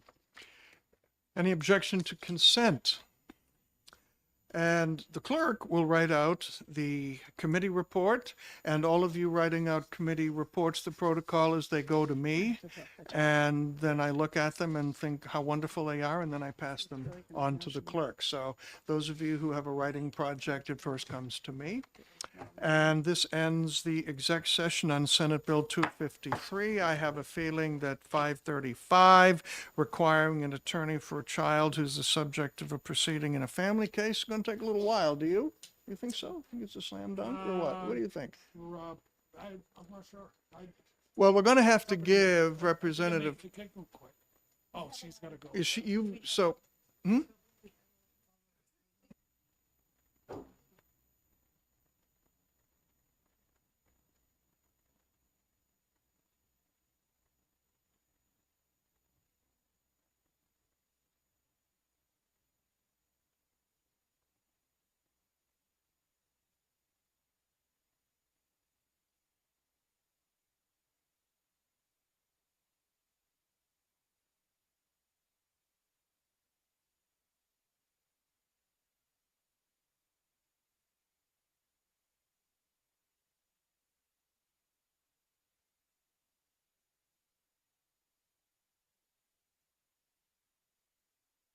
Seems like the consensus is we are going to go on this little next one thing here. And Representative Moulton, would you mind going down to OLS now? And we can just stretch it out a little bit, you know, don't make them sit down and chat with you, you know how they get. But come back as soon as you can, and I'll defer a vote until you're back. Okay, if you want to run off with that, thank you so much. I think that'll work. And bring back food if you find any. Yeah. Did we say consent? I don't forget it. Wow, and nice handwriting. Pen personship, yeah. Open the hearing on House Bill 535, which is basically lawyers for kids. And I do see an amendment. Representative Long, would Yep. you wish to speak? Move your amendment. I would. Okay, I I move out to pass on Amendment 2023-2356H. And is there a Republican who might like to go by the name Representative Ball? There is. For a second, thank you. Please speak to your amendment, Representative Long, Vice Chairman. Thank you, Mr. Chairman. So we, this committee met a couple times. We had 4 or 5 hours into this and determined that there were 2 amendments that were recommended to us from members of the public. One was from court-appointed special advocates, and the other was the other one was recommended by a contingent of 5 or 6 nonprofits, and through timely discussion, we decided that to come up with this amendment. This amendment requires an appointment of counsel be considered for youth that are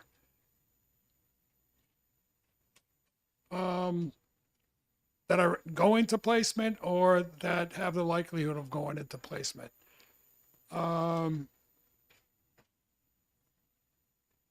It gives 2 days for the department to notify the court within 2 business days of such placement. And it also changes the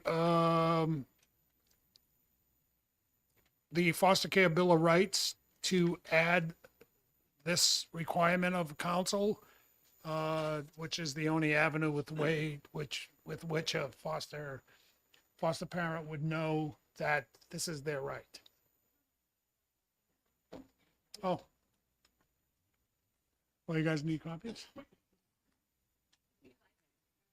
Yeah, these guys got it. I was half right. This side got it. That's what happens when you sit. Oh, leaning to the right, Representative Long. I see. Yeah, I made sure the people to my right are all. That's our buddy. Everybody got? Need another one? Yeah, put one in her. It was just passed out, Representative Durant. It was just passed down. Yeah, you should have got it earlier. It should be at your left hand. Oh, you got it? Yay. And the chair re-recognizes Vice Chairman Long for a do-over on walking us through what Yeah. we have before us. So the what I could add is it's the express interest of the child. This attorney would be appointed for.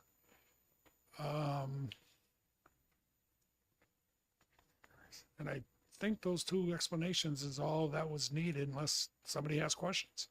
Now, this replaces the entire bill. It's one of those, everything after yes. the enacting clause. So the bill is, should we pass the amendment, what we have here In the amendment, yeah.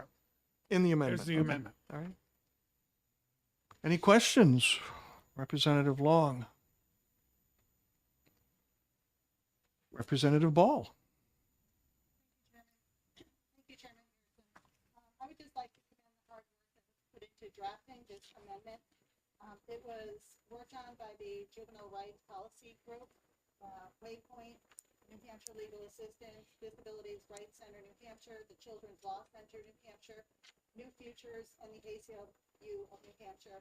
It also is supported by the state agency. The Office of Child Advocate also supports this amendment. So I would just like for The usual suspects. Wow. Yeah. Fantastic. awesome job. Yep. And, of course, also had input. We had a choice. Any further questions? Representative Bickford.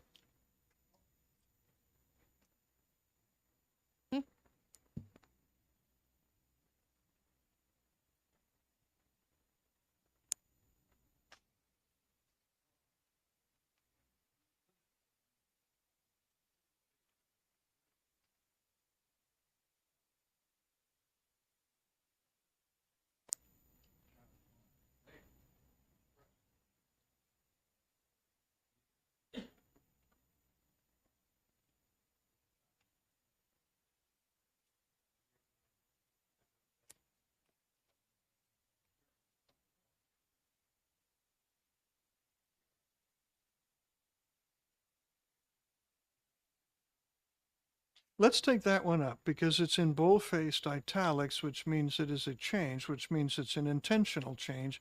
So let me ask those of you who worked most particularly on this to speak to the word expressed. So, if I Yes, may- Representative Long. Thank you, Mr. Chairman. So the attorney that's appointed is the express concern of the child. So that attorney would take up not the best interest of the child, but what the child expressly would want.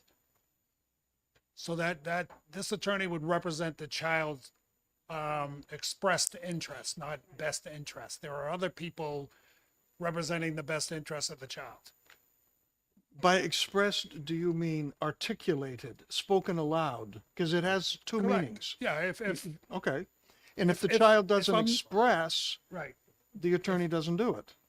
correct. If I'm the child and I want to live with my drug addicted mother, that's my expressed interest, to live with my mother. And that attorney will have that best interest, that expressed interest in what the child's looking for. I mean, that example's a little over the top.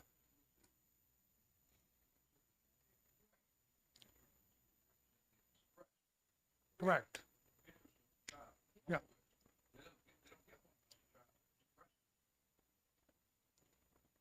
No, no, they get an appointed attorney. That attorney will represent the expressed interest of the child. Anything further on the word expressed? Because it has 2 or 3 definitions. What if the child doesn't express anything?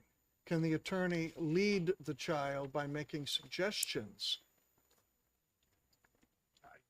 I don't know what an attorney would do or wouldn't do. If the child doesn't have any express, I don't see a child not weighing in on anything. So I don't see a child not having any expressed interest. I mean, they're gonna want to go back with mom or dad or grandma or somebody. Okay. There's something, or I don't want to be in this home I'm in. So, yeah, I don't see that. Anybody else on the word expressed? Representative Raymond was flexing. And, okay, I don't see your hand now, so thank you. All right, if we've killed that one, anything else on the bill in general? Let's look at other questions to, the amendment. Okay, now Representative Raymond.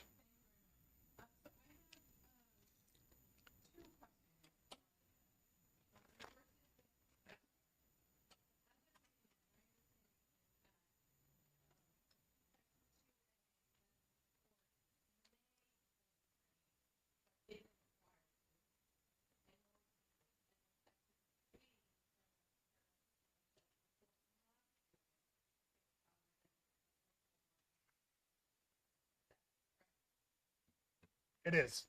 Yes. You're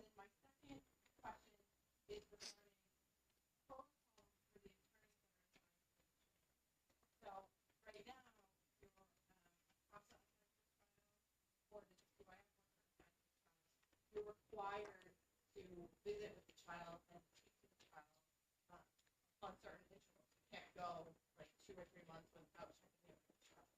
Will there be protocols requiring the attorney to check in with the child on regular intervals so they're able to represent those interests?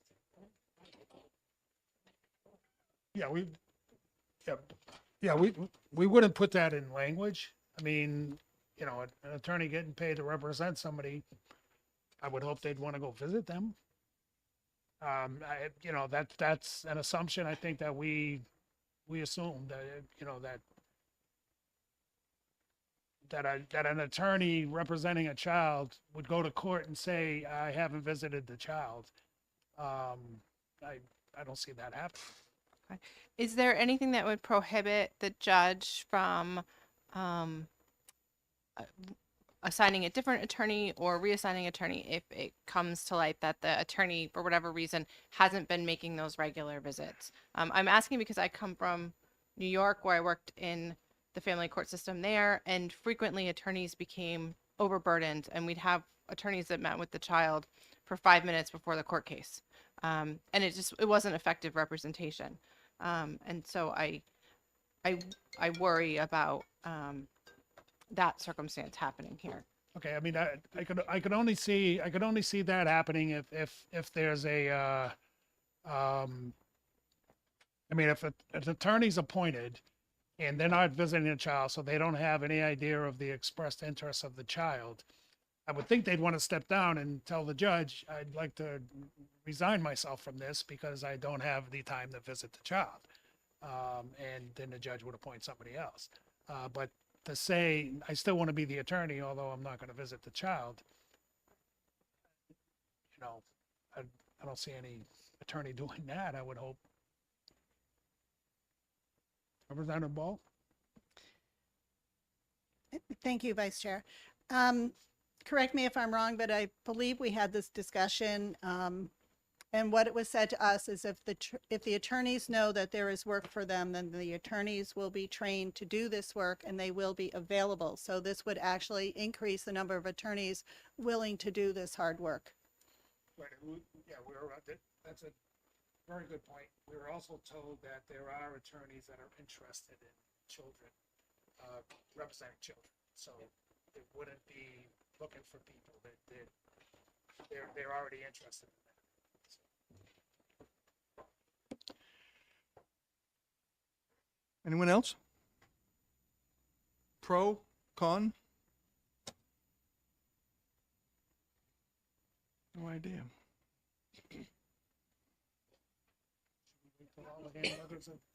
Let me ask this question. I can do that.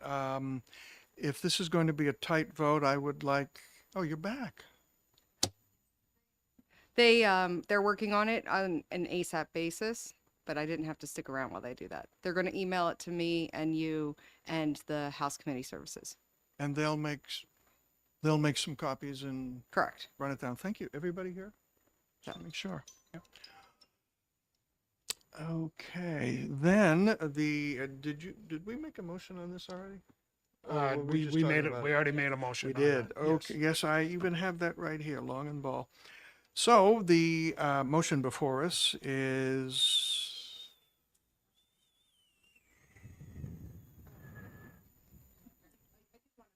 yeah, please go ahead. We got to get you a big thingy.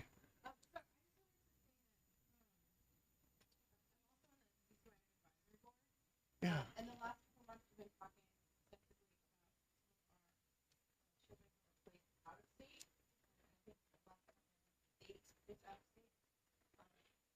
It was mentioned in that meeting several times that it would have been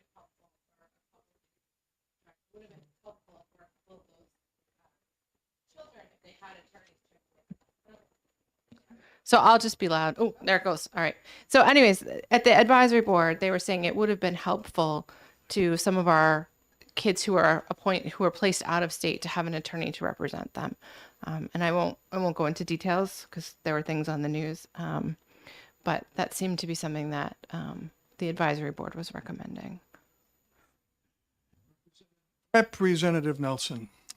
Thank you, Mr. Chairman. Is it okay for me to say that there might be something down the line that would address Representative Raymond's concern?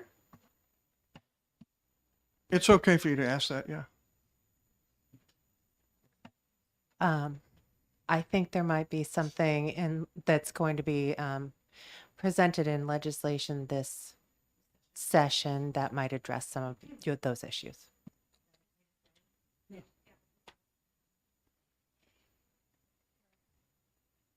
Okay, any hidden hands?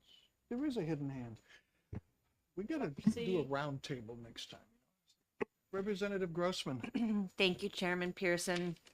Just to piggyback on that, I think that's one of the most important carve-outs in this amendment is for those children that are possibly being placed in a group home or childcare institution out of the state so that they have a voice and representation.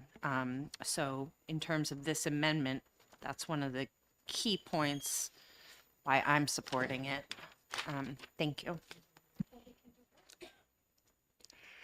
There is a bill that was given to me by the child advocate right after the big stink show in Tennessee broke into the public, and they did it on the very quick, like just about when bill filing season was over.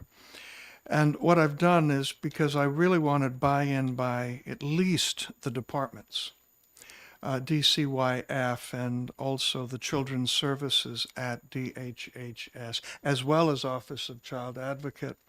I took the language that was given to me by the Child Advocate and got it over to the two agencies at the Department of Health and Human Services.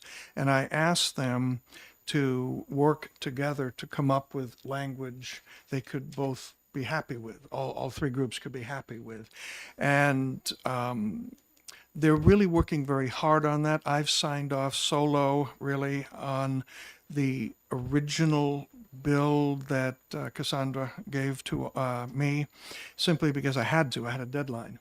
But we hope that by the final sign-off, we will have that consensus language. And whether we do or not, of course, that bill would most likely come to us next January, February, at which point we can amend it to make it exactly better than it has been along the way. So there's stuff in the pipeline. I don't know if that's what you were referring to, but Yes, it was, Mr. Chairman. I just didn't know if it was germane to our conversation right now. So that's why I well, if wanted it's not to- germane, just forget everything I just said. Okay. Yes, Representative Moulton. Thank you, Mr. Chairman. I'm just wondering who is paying for the attorney representation for the child? That's This- not ours to answer. We're the policy committee. I'm not sure who's gonna pay, and it'll go to finance. So this is gonna, just to clarify my understanding, I'm not contentious about it or anything. I'm just curious. So, because it sounds like there's a lot of different types of children that would be served by this amendment. So some of them are going to be foster, some of them are going to be, in group homes, it says, some of them are going to be in institutions, and maybe some of them are private. So is that just based on the judge's discretion who pays for it, or that's why I just don't know? It doesn't say. Yeah. And there's no fiscal note. And it's not a late bill. Well, there is a fiscal note, yeah. Oh, there is on the original one? What does it say? Is there? Where? This is the amendment. I don't see a fiscal note on the amendment.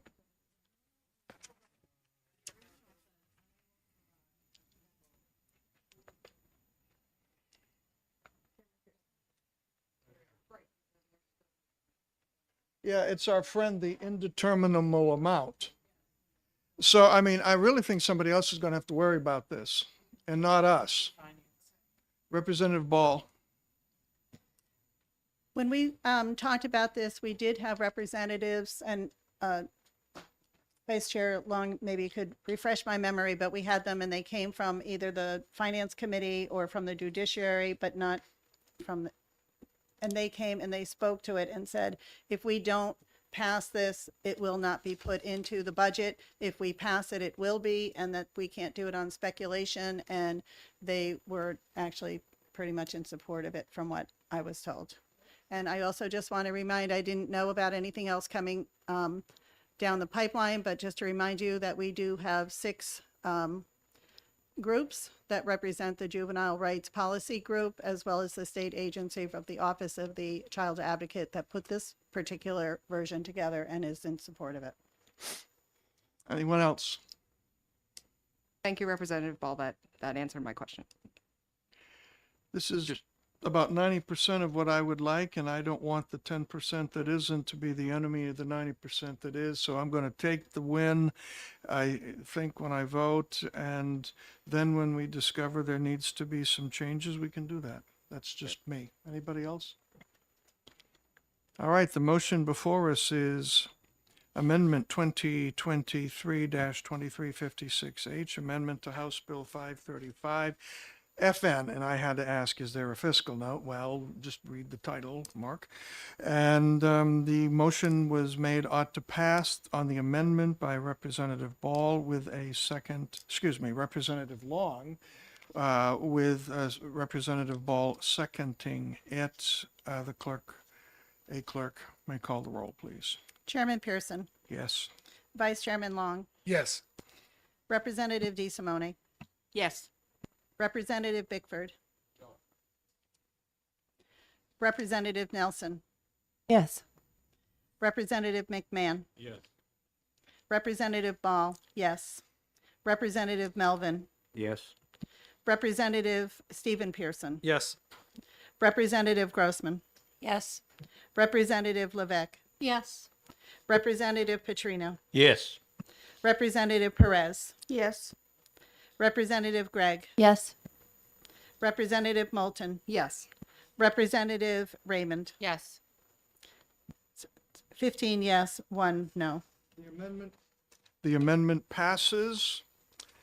And now a motion is in order for the bill as amended, and the chair recognizes Representative Long and for a motion. I'll move House Bill 535 ought to pass as amended.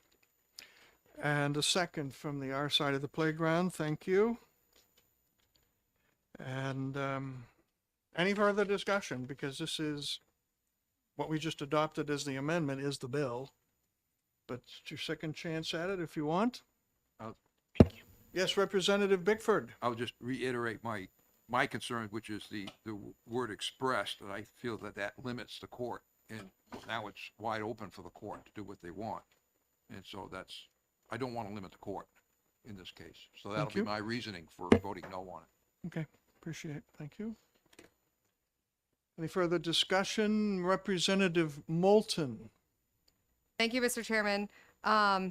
So that would imply that the child is the one doing the expression or the attorney on their behalf. So, you know, they can't unless an interest of the child is implied because they are too young to speak. Otherwise, the kids are very good at letting you know what they want. So whether or not it's feasible is another thing. But kids are good at letting you know what they want. Oh, you know that.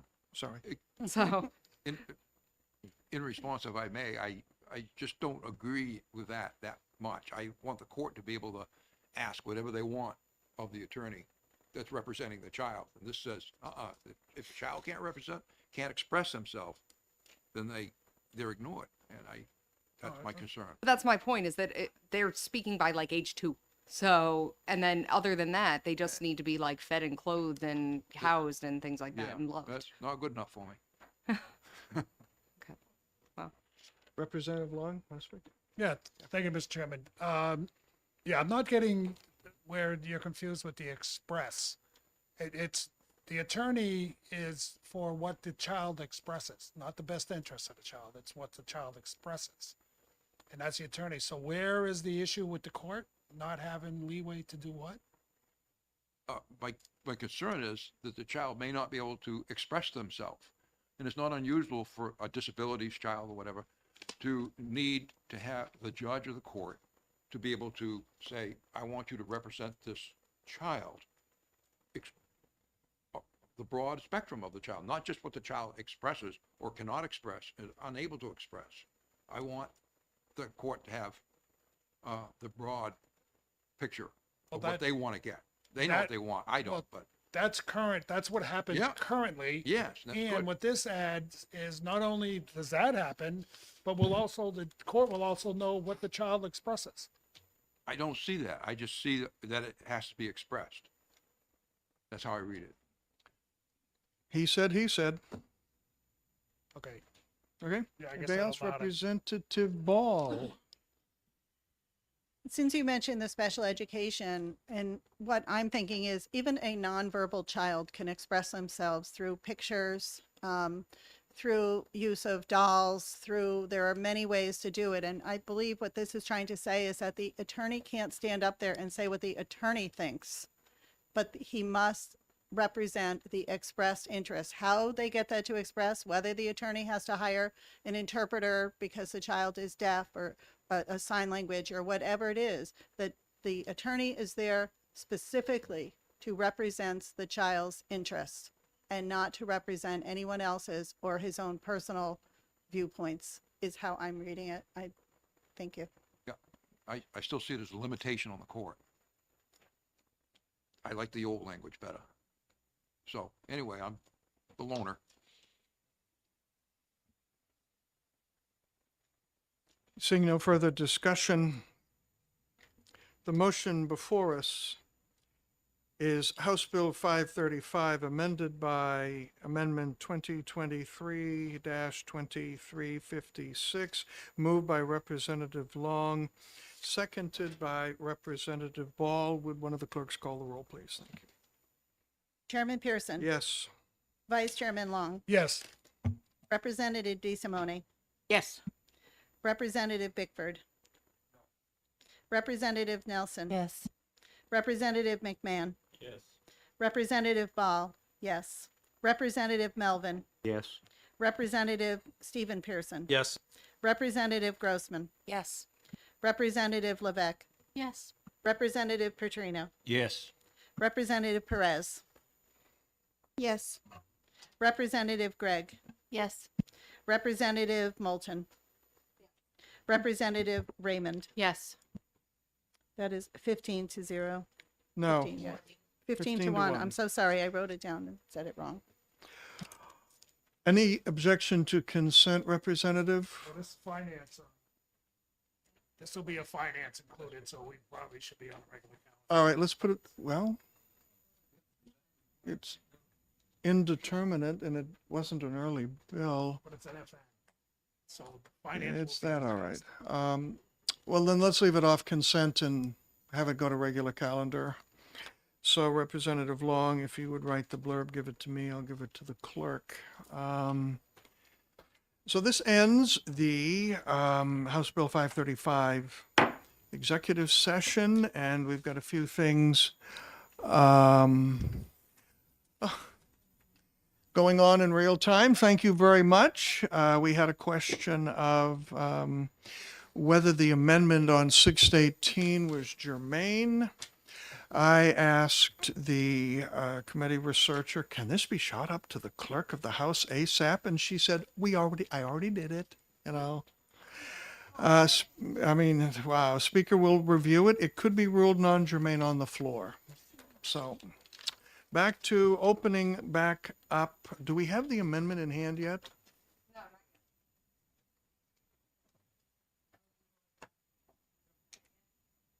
It So we should- voted on the old one, but then we wanted to change it. OLS is currently changing it, and they will email you, me, and the chairman all once it's ready.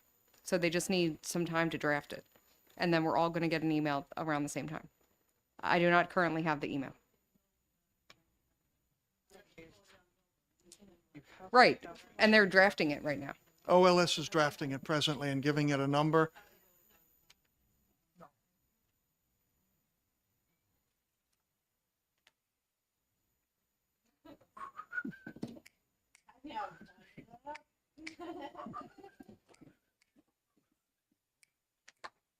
This is for that Hmm? Okay, thank you. Yeah, that goes.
Okay.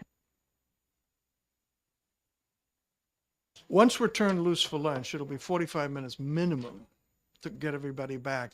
And if they get an ASAP on this and Wednesday is upstairs on the 4th floor, I think we'll have some expedition on this.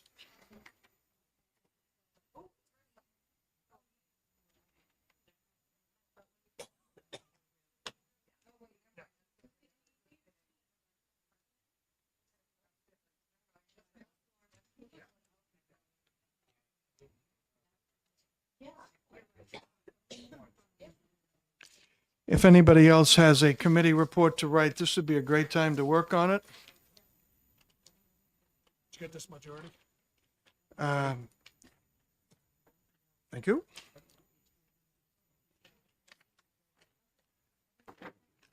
Well, see, that's it.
in there, would you happen to have tuna noodle casserole or chicken cordon bleu? Sorry, too much sugar.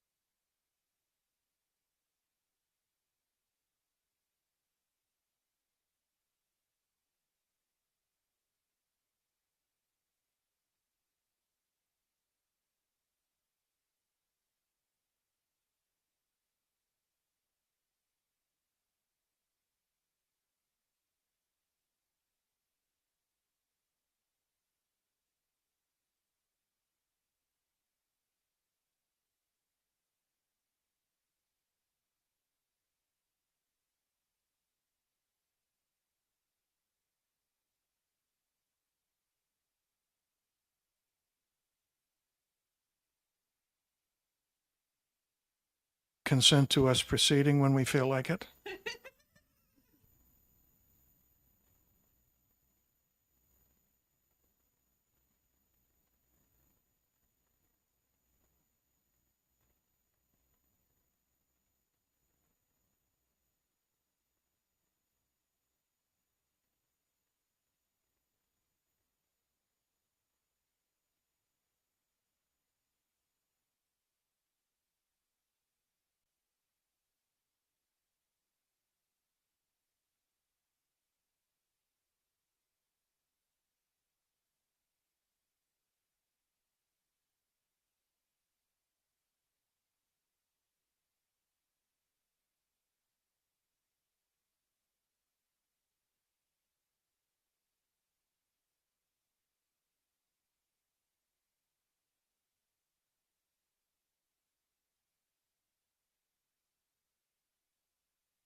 Thank you.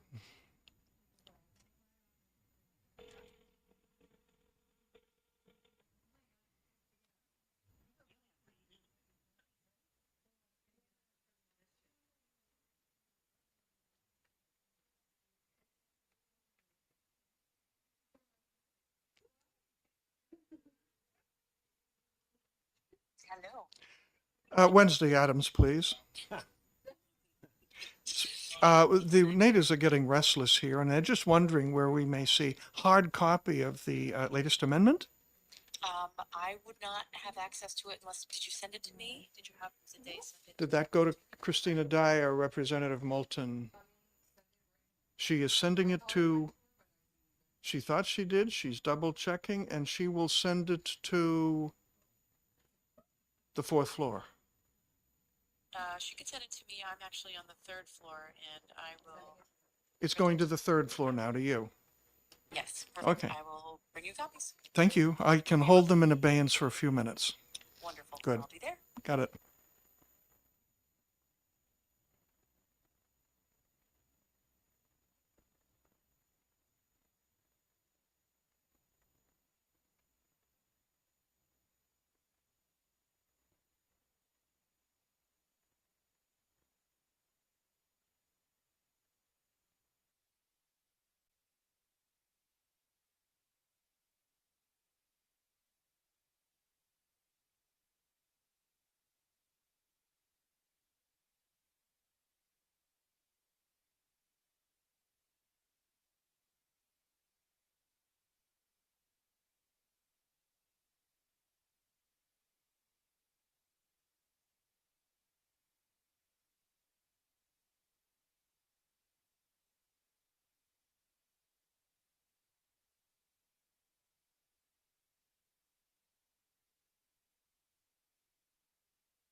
And now the moment you've been waiting for.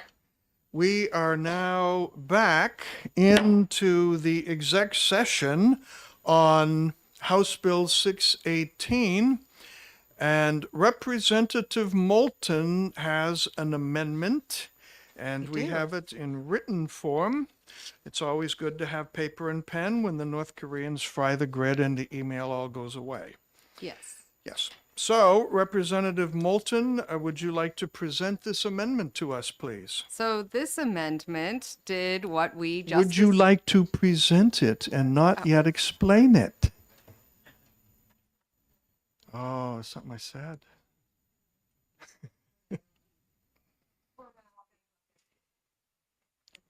We're doing formalities, that's all. So I have an amendment that we just drafted. It is Amendment 2398. And you're making a motion. I am because making a motion to adopt this amendment. That's OTP. I would move And could we have somebody OTPA. from, not yet, this is just the OTP. A. And Okay, wait, I'm being taught here. I know. I would like to move to OTP amendment number 2023-2398H on House. on House Bill 618 FN.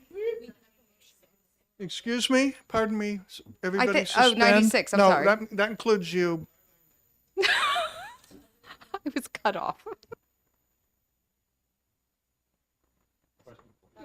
We have a motion on the floor, my deputy clerk says, which we had some problems with. Would the mover and seconder of the amendment withdraw?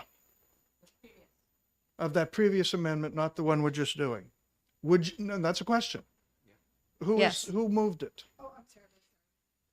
I'm sorry, Chairman Pearson. It was me. Yeah. Representative Moulton had put forward a motion and it was seconded by Representative Bickford. Correct. We would like to move to remove Would that. you withdraw that amendment? I would like to Would make a you, motion to withdraw that Representative amendment. Bickford, withdraw? Okay, now we can go. Now, that speech that you just gave, you get a second shot at giving the same thing. Excellent. All Hey, right. that's how you learn, but through Yep. repetition. So This is the I one. would like to make a motion to OTP Amendment 2023-2396H on House Bill 618 FN. Oh, sorry. And seconded, I'd like a Republican to second that, please, to keep our bipartisan. DeSimone. That seems appropriate since this was mostly the recommendations of Representative DeSimone, and well, it's true. Because of our collective efforts to figure out how this would actually work, so that we're not held up by semantics. So what this amendment is doing is having the courts develop the form, because that's what we've came to find out is appropriate. And we are going to have it be presented prior to the temporary hearing, because that is what we collectively thought would be the best process. So that's what we did. Any further discussion? You know, we did this in Health and Human Services all the time. We do it in real time which is why we're the best committee in the House.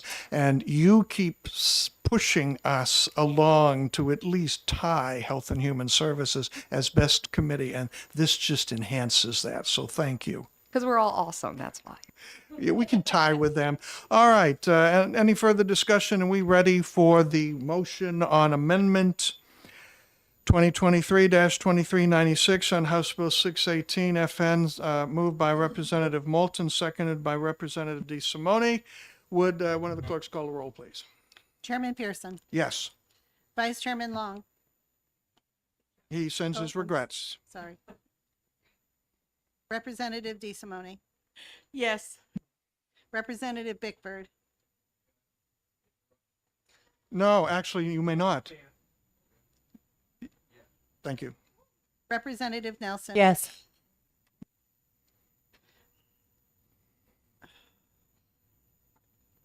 Representative McMahon, Yes.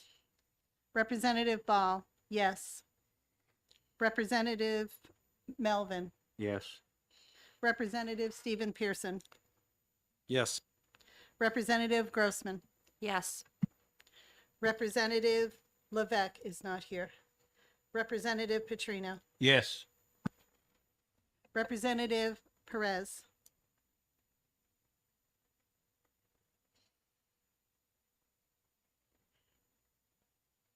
Yes. Representative Gregg, Yes. Representative Moulton, Yes. Representative Raymond. Yes. That is 14 yes, 0 no, and 2 no votes. Now, just again, continuing education for those of you in your first term, why may this not go on consent? Because it has an FN. No, not because of it's a fiscal note. Why? Because it's an amendment, it's not the bill. Trick question. That was an extra credit question. Now, the chair will entertain a motion on the bill as amended. OTPA. I would like to move that this be OTP as amended. OTPA. On what? On House Bill 618 FN, amended with amendment number 2023-2396H. Well done. A second? Representative DeSimone. You know, I never knew how to pronounce your name until I met the gentleman to my left. One Italian to the other. My grandmother's maiden name. Any further discussion? Now you are in order, sir. I'm concerned with the word prior to the temporary hearing. No, it was prior to the final hearing, which Susan Brisson said to have it done at the temporary, because I'm not sure what comes prior to temporary, but maybe someone else does here. I can help with that. Who can help? Representative Moulton for a help. So I don't know that. Let me just gather my thoughts. I don't know that that is necessarily a problem with it saying prior to, because that can, I don't, let me gather my thoughts. Things are only problematic if you bring them to the court saying like, oh my God, they didn't follow this policy, right? If the lawyers have, the whole reason why we wanted it to be the addendum to the child support calculators, because the lawyers put that together prior to the temporary hearing. And then you give it to the other side and they, you know, they have the same mechanism for calculating as well. And ideally they should come up with the same numbers. And what the parties are doing is that what this bill is doing is the parties are just implementing what do they want as a payment option. So do they want a check in the mail? Do they want it Venmo'd? Do they want it direct deposited? Do they want it cash in nickels? Like they can say how they want it. And No, that part I understand. It's the prior to is. if they did it at That the works, then I'm good with it. if they did it at the thing is that if someone is pro se, then the court is directing them and like, here's all your papers, and they're going to get like a packet of papers, and then they can just fill it out at the same time as they're filling out all their other papers. So the court's just going to give them the papers. Okay. And I think if they appeared at the temporary hearing with it and didn't give it prior to, I don't necessarily think it's going to be a problem, because it's only a problem if it gets escalated to the judge and the judge thinks it's so much of a problem that they have to rule against. So if the prior to versus at the temporary hearing, I don't necessarily think that that's a problem. Only for someone who wants to really nitpick. And a judge that's willing to rule in their favor. Sounds good. Anything further on OTPA? Motion before us. Call the question. The motion before us is ought to pass as amended on House Bill 618 FN as amended by 2023-2396H, moved by Representative Moulton and seconded by Representative DeSimone. And would the clerk please call the roll? Chairman Pearson. Yes. Representative DeSimone. Yes. Representative Bickford. Yes. Representative Nelson. Yes. Representative McMahon. Yes. Representative Ball. Yes. Representative Melvin. Yes. Representative Stephen Pearson. Yes. Representative Grossman. Yes. Representative Levesque is not here. Representative Patrigno. Yes. Representative Perez. Yes. Representative Gregg. Yes. Representative Moulton. Yes. Representative Raymond. Yes. That's 14 yay, 0 nay, and 2 no votes. Are we I doing have no this- objection to it going on consent unless it is not allowed to. You know, some of these FNs that are vague, I don't think disqualify it, but any objection otherwise? No, good. Okay. We are finished with the exec session on House Bill 618. And thank you, everybody, for our first year together. And it's only going to get better because we've been trying. You know what? Thank you, everybody. And get those reports into the clerk. Candace, I just gave you a. And say hi to Milford. Sorry about the parade. Oh, well.